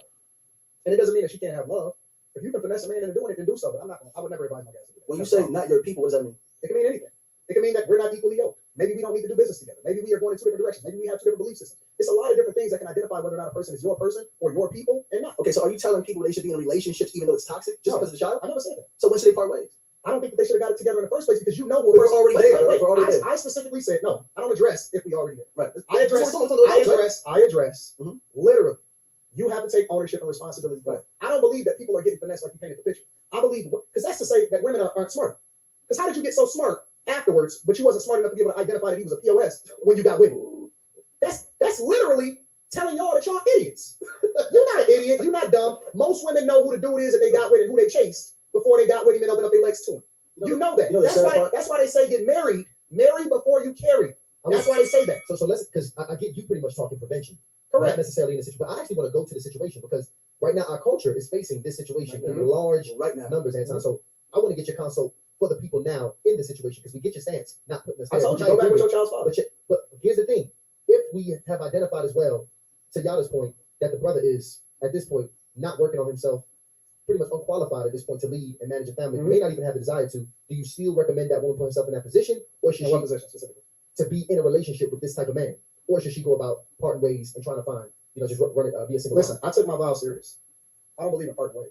It's death till death do us part of sickness and health. For richer or for poor. These are single women, though. Well, you said part ways. Well, again, a woman who got pregnant by a man, they're not married. That's your husband. That's your husband. What are we talking about? You can't take it back. You don't take backs. We in this. It's me and you till we die. We gonna figure it out. I don't believe no. They asked me a question. I know we gonna hear this. We gonna figure it out. We gonna work it out. We gonna do it. We gonna make it happen. We gonna take on the world and we gonna take over the world. There's some things that we gonna have to figure out together. But you just can't leave after you got somebody pregnant. You can't leave after you get pregnant. What you talking about? That's your husband. Man, listen, hold on. Listen to me. Listen to me, ladies. If you're in a relationship with a man, you're pregnant, or you have children by this man, and this man is not being a man in your life, leave him. If this man is breaking down mentally, emotionally, and spiritually, leave him and make sure he gets himself together. And if he can't get himself together to keep you in his life, that's not the man for you. But here's the thing. Here's the insanity of that. Fine, leave him in. Leave the man you thought he was good enough to have a kid with. So the next man will go with her. It's like, fine. Now the next man is qualified. He meets her standards. But yet she gave a child to a man that didn't. So is it a prize for you to get a child from her? When a man that he's not even on yours, this man is not even on your level. Yet she gave a child to him. So the most precious thing she can give a man, a child, is that the same level of preciousness for you? Is that should you treasure that? Because here's the thing. That is idiotic. That is idiotic if you say, okay, leave him. Really? Great. Leave this man that you thought was good enough to have a child with. You thought he was good enough to have a child with. Leave him. Because now he's not. Surprise, surprise, you are shitty at choosing men. That is a slight on your character. You are a shitty woman that you couldn't choose a good man. Okay, what this brother talking about. That makes no sense and it's devilish. It's too many women being killed by toxic men because they want to stay for emotional reasons of the children. Think about yourself. Because you can't properly protect your child if you're being abused on any type of level. If you're not. Let me say this. Women, on average, Men killing women is not even the top 10 how women die. That's not even the reasoning of women's death. Being provided for on any type of level. Love yourself enough to know when to leave. If not, you will pour this childhood trauma onto your child. We use extreme words, and in order for him to even survive this debate, he got to use extreme words like abuse. Oh, come on, right? Because again, we're supposed to be talking to the majority, not the minority. People leave each other because they don't like each other, or because it's a difficult financial situation, or because they fall out of love, or because they have lust for somebody else. Of course, there are extreme circumstances where you don't stay in a situation. If you get beat up on, because that goes without saying, we shouldn't even have to address that. Of course, you shouldn't stay in an abusive situation. But again, he's using extreme versions of the conversation in order to be able to survive. But in reality, we're talking about people that's just walking away because they don't like the person, or they don't like his financial situation, or they don't like what it is that they think is going on in his life or her life, or she see her friend and she get influenced by it. That's what we're talking about. Most people are not just walking away because, oh man, every man, come on, man. A woman does not walk away from a place where she feels happy and she's stable on each and every level. A woman will never walk away from a man where she feels secure on each and every level. He man's messed up in a fantasy. Look, extremes. Now we saying that a woman will never walk away from a man if she feels secure. Most women don't even know what they don't even feel like themselves after they have a child. They got postpartum. Come on. No. Tell me it's not true. No. You're right. Most women don't even know what they feel like when they have postpartum. And a lot of times these women are leaving situations when a child is an infant, when they're young. So if we're talking about feelings, because that's not what I'm talking about. I'm talking about purpose. See, love is not about how you feel. Love is what you do. And so it's an endurance test. Even the word of God. The prize isn't given to the person that runs the swift. It's given to the person that endures to the end. It's not a feeling. You might feel some type of way right now. That's why the word says that you can't let the sun go down on your wrath. Because you then have to absolve for that. Because when you wake up in the morning, you're going to be a completely different person. Right? So I'm not going off of feelings. I'm going based off of what is the current situation. And again, it's not about me. It's about the child. So you may feel a certain type of way right now, but we're going to work this out. We're not leaving. We're not getting divorced. Again, we're going to use his extreme example of getting your head cracked in. Don't stick around when you're getting your head cracked in. But I'm speaking to the majority. Don't just leave just because you feel a certain type of way. Ladies. Let me say this. Top 5 leading causes of death in women. Heart disease, cancer, stroke, chronic lower respiratory disease, Alzheimer's disease. Men killing women ain't even in the top 5. So really, no. I can't find a complete list. I don't even think that's the top 15. That's why I hate this rhetoric that pandering men put out. Men killing women, I don't even think it's the top 10. You feel unsafe. If this man is not leading you to the best version of yourself, if he's not being that guide, that leader, and that protector, leave that man. I don't care about no form of fantasies, period. And men, if you're doing everything you know to do for your woman to keep her happy, to love her, to protect her and guide her, and she's still doing things that you don't recommend, or she's going out there doing things she has no business doing, leave that woman. If not, your children will reap the hurt and the pain of that cycle. We have to break these generational curses. We have to. This man is going to have y'all jacked up. He's going to have y'all absolutely toe up. He's going to ruin your life. He's going to ruin your child's life. He's going to ruin your family's life. Take this and really replay it and pay attention to what. Because see, this is not even about winning a debate right now. This is about the culture. This is about the family. This is a life decision. This is not something that I'm just going to easily say something and say, hey, you should just leave. No, you should really seek counseling. You should really get together with your pastor. You need to go to God and pray on his behalf. You need to pray over that man at night and get your olive oil. You need to go and convene with the people of your elders and first understand whether or not it's you and it's not him. Because you may be feeling some type of way based off of a bad influence in your life. Mm-hmm. This is not something that you just play around with. You don't just leave when you got a child in a situation from somebody that you committed to and opened up your legs to and you gave your body to. That's not something that we just easily just walk away from and just say, oh no, just leave. Leave him if you feel unsafe. No, you need to do every single thing in your power and leverage every single resource that you can in order to ensure that this is the thing that you are not supposed to be in based off of something that you can't control. You don't just willy-nilly just walk away from a situation and think that that's going to be conducive for your child. Because if you knew better, then you wouldn't be in that situation in the first place. Your judgment is already off, and that's why you need elders. That's why you need guidance. That's why you need mentors. That's why you need pastors and preachers. That's why you need a community to lord over you. That's what the community really meant. It wasn't about just taking care of a child. It was shepherding over the people that didn't know any better about themselves. And if you listen to this person, you're going to mess your family up. Don't do that. Real quick. No woman left after the first time, the second time, the third time, the fourth time, the fifth time, the sixth time. They'll pray to God down on their knees, talk to the pastor. These women ain't just leaving these men. They are mostly invested to them, loved them, gave them the body. They're tired. They're mentally falling apart. They're suffering from depression. Everyone say, oh, stay there for the children. She's crying every night. Every night she's crying. But we want to put everything on the woman rather than, oh, keep your legs closed. This woman loved this man with her all, her mind, her body, and her soul. This is why she left. She sacrificed everything for this man, and he still has not changed. I would rather you leave a man than to your child to watch you cry every night because this man's verbally mistreating you, not properly taking care of you and treating you like you're trash. Ladies, you're not a doormat. You're not under a man. You're side by side with a man. If any man treats you like that, you know he's dealing with some deep-rooted childhood traumas. So I want to ask this question right here because one thing that you said, Anton, was, and I think you said you was very intentional when you stated this. You said, I wouldn't tell somebody without kids, man or woman, to date somebody else with children. Mm-hmm. Does your insight change or does your advice change if you're giving somebody advice with children? Do you now advocate for somebody to date somebody with children if they already have children? No, I'm still saying you need to go back to children. And that's for men and women? Yes. Do you feel like that's the same across the board? I think you need to fix your family. I want to see families together. I don't want to see this remixed version of what we think makes sense in society. I want to see preventative maintenance. I think that we need to be more proactive instead of reactive. And I want to see families together with their biological parents. I don't want to see this remixed version of this. And that's what my advice is. And I agree in the perfect world. In the perfect world, I completely agree. But the sad part, we're not in the perfect world. People make mistakes. People are led astray. But in the perfect world, yes, but I agree with you in the perfect world. Sorry, it's not the world we live in. There you have it. What I want to do here, I want to go ahead. Can we get a poll just to get a temperature? Yes. Of who people rocking with right now? I want to get the Anton and Yada poll up. Let's just get a general sense of it. We actually got a poll that's still out now. Yeah, let me post this. We're gonna have this open for 28 minutes, guys. Should men date women with children? You heard? Here's the thing. In a perfect world as well, if you make mistakes, you don't pay for it. Perfect world. In a perfect world, if you make mistakes, you don't pay for it. We don't live in a perfect world, correct?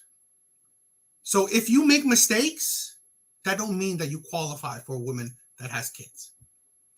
It don't mean that you qualify for a man that is at a certain level after you have kids. We don't live in a perfect world.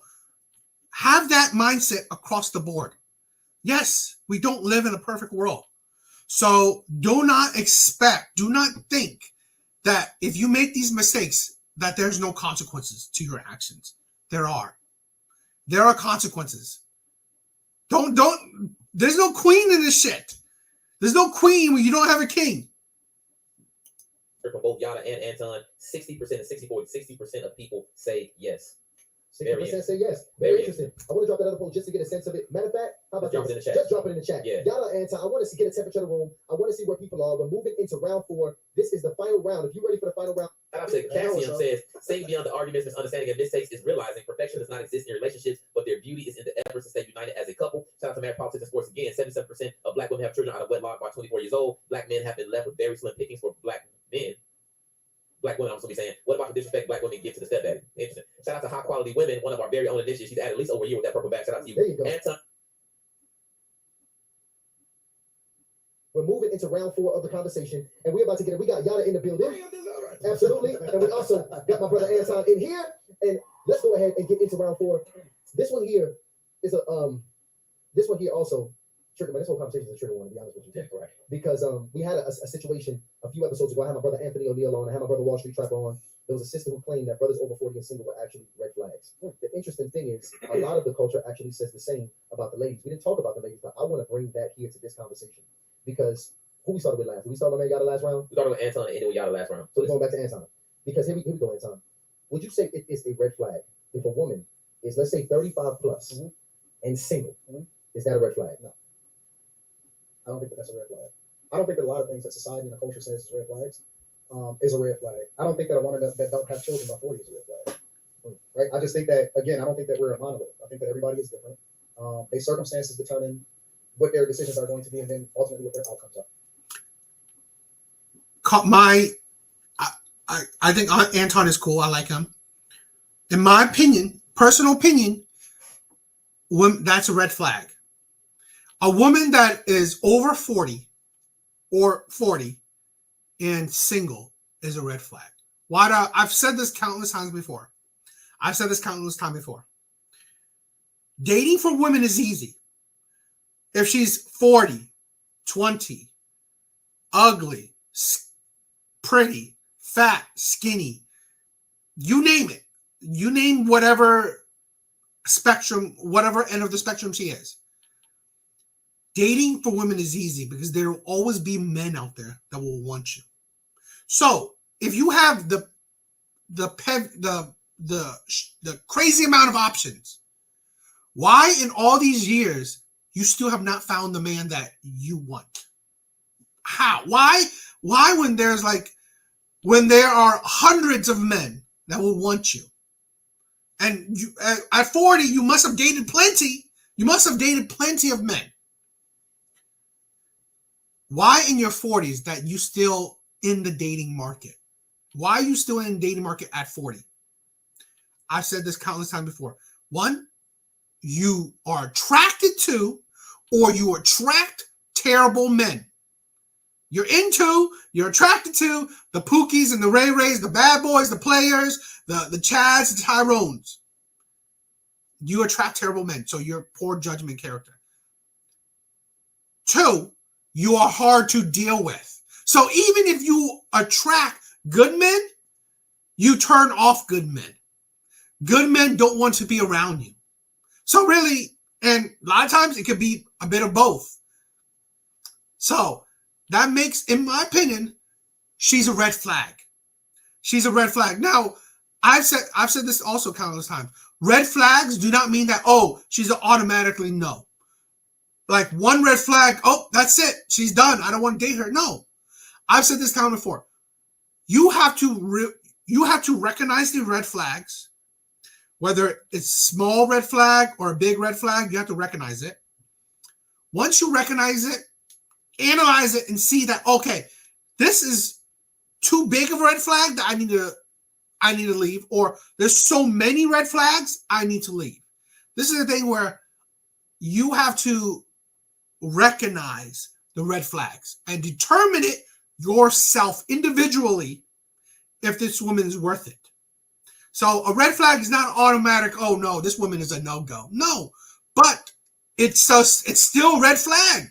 It's a red flag that men or whoever needs to see, determine, and understand. A woman that's over 35 and single, that's it? No, I don't think that's a red flag. I mean, if she's single with children, then I think that's a red flag, because then you have to start adding context of why you break up with the person that she was with, and how many children do you have, and how many different fathers do you have, and all of that. But a woman that's 35 and single, she could have just been intentional. Right? She could have just been focused on, her career, or, taking care of somebody that was at home, or, Focus on your career. That's a red flag in my opinion. If you are still in the dating market, if you date with purpose, because again, if you're so focused on your career, there's consequences to those actions. I've said this before. You can't have a perfect life. I think it's either rare or impossible. You can't have a perfect life. If you focus on your career, that means that you didn't even try to focus on a man. You didn't try to focus on building a family or any other shit. Yo, Alv, what's up, bro? So you sacrifice a man, a family for your career. Great. But don't be expectant, because we don't live in a perfect world. Don't be expectant that, okay, now I'm 40. I focused years, 20 years of my life on my career. I focused years of my life on my career. Don't now, okay, now that after I focused on now I made my career was my priority. Now a man is? No. A woman that has focused on her career, it will be hard for her now to make men a priority, because she has spent years of men being the bottom of her list. This is the thing where honestly, and I'm not saying in all cases, but in a lot of cases, you can't teach an old dog new tricks. If she never cared for the attention, for the validation, for the love of men, why now that she's 40, she's lived a life of her own choosing, she's gained the experience she's gained, why does she care now? And does she have the qualifications, the traits, the skill sets to make it work with a man? No, she probably doesn't. Because again, she spent years of her life, men at the bottom of her list. So she's never developed skills to compromise, to cohabitate, to work with a man. So you think she's now better at, cohabitating with a man after years of being rusted, right? No real focus on men. No. So really, this is the thing.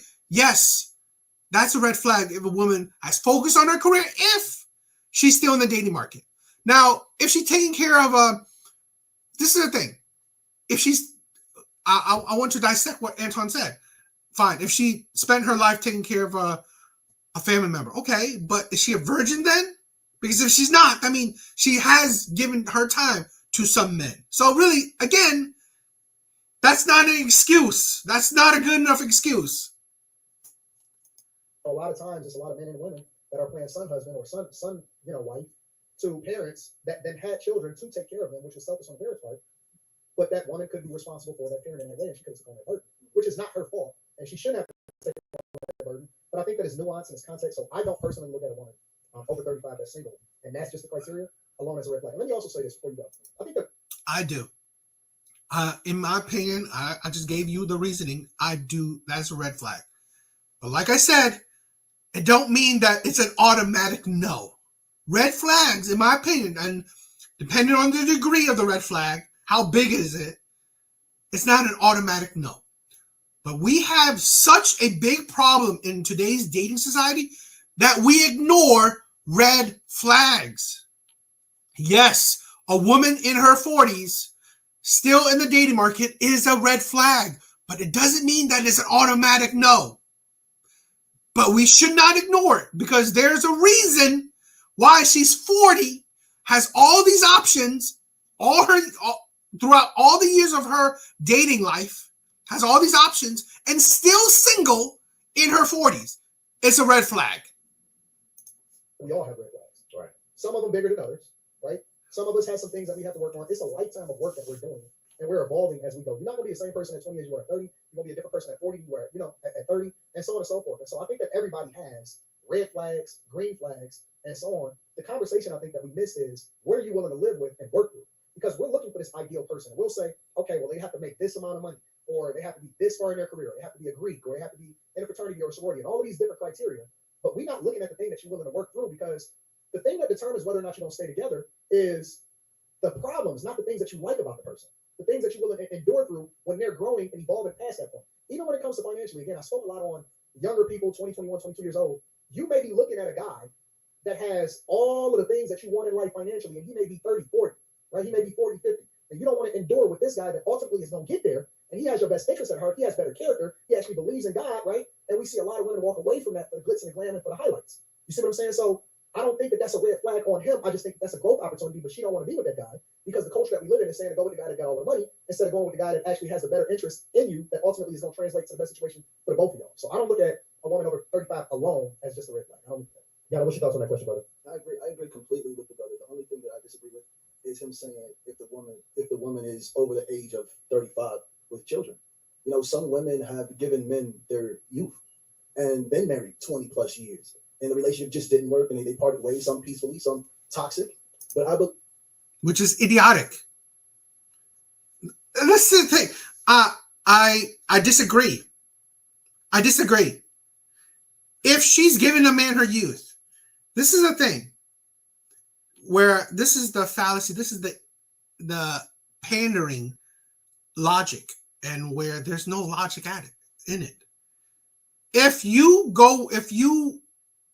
had a man, you were with him 20 years, 10 years even. You married him. You gave him a kid. Now, after all these years, you want to leave him? You did not leave him year 1. You didn't leave him year 2. You didn't leave him year 3, year 5. You didn't leave him after you give him a child. You didn't leave him after you married him. But now, after 10, 20 years with him, now you want to leave him? That makes you even a bigger red flag. Women, see, this is the thing. Is it a red flag that women, like, she knew him like 3 months and gave him a kid? Yes. Hell yes. But it's a bigger in my opinion, it's a bigger red flag that you were with him 10 years, 15 years, gave him a kid, got married to him, and still left him. You are a bigger red flag. Because here's the thing. Young and dumb can be an excuse then. Right? When you knew him only 3 months and you gave him a kid. Young and dumb, you can have an excuse.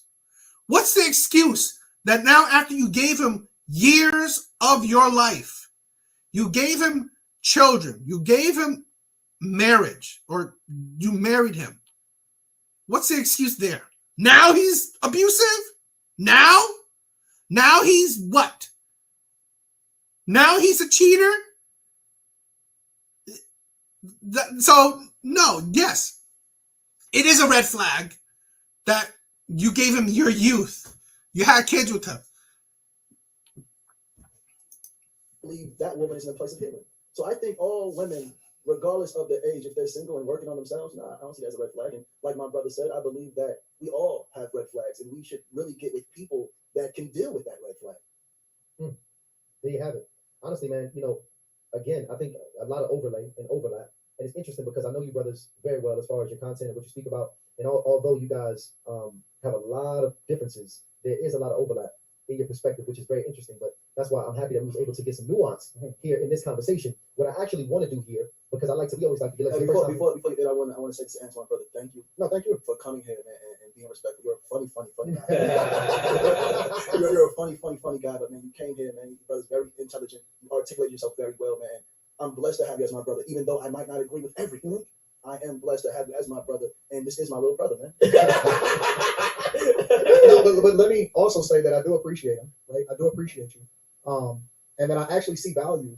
Of course, we don't, acknowledge the stuff that we agree on, right? But I see value in engaging in conversations, respectful dialogue with people that may have a difference of opinion than me. And I think that a lot of times people want to see people in an echo chamber, but I don't think that there's any growth in that, because there's some things that he said that I'm going to take into consideration and evaluate and say, you know what?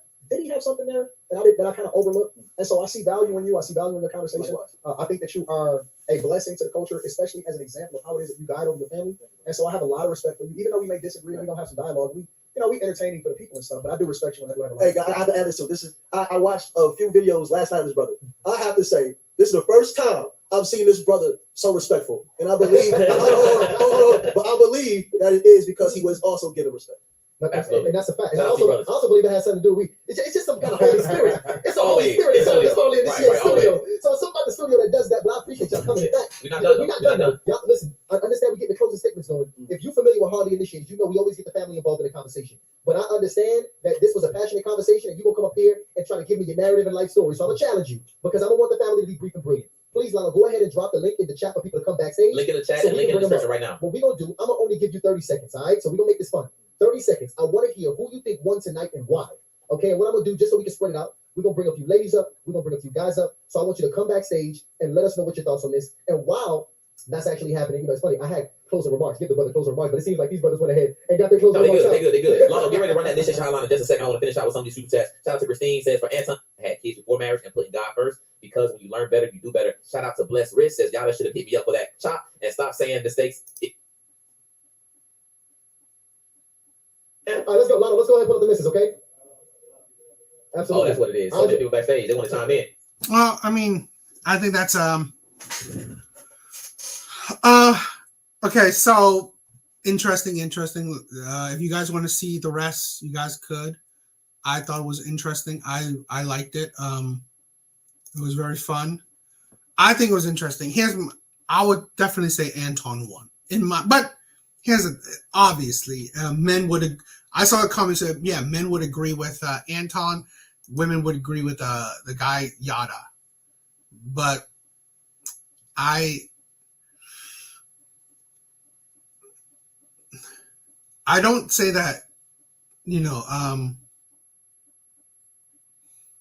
to be honest, the guy Yada, his rhetoric is very, you see it's geared towards women. But hell, I hope that he lives a life where he has morality.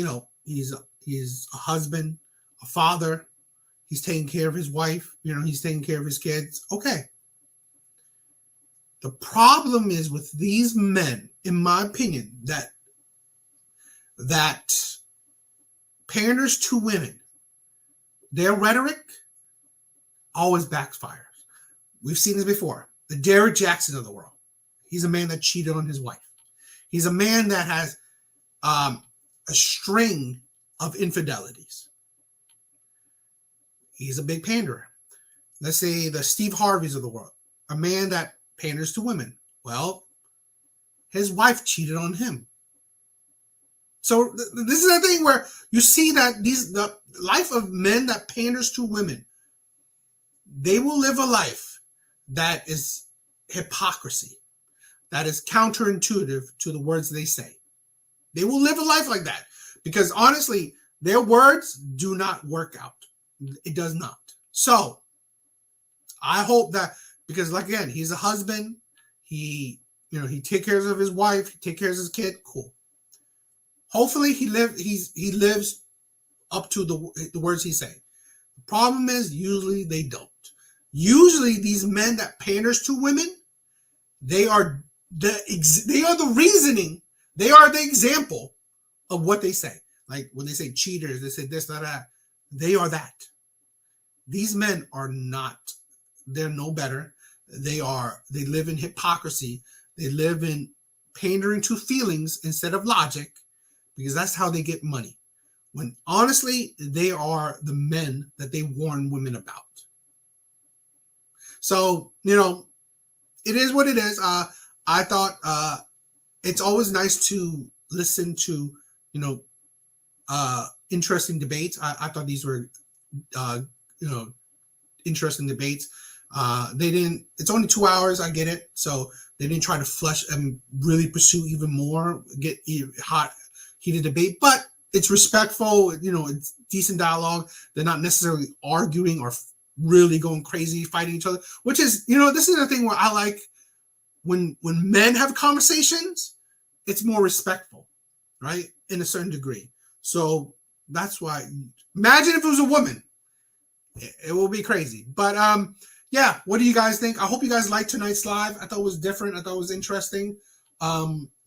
Shake things up. I'm trying to, do the lives a little bit different because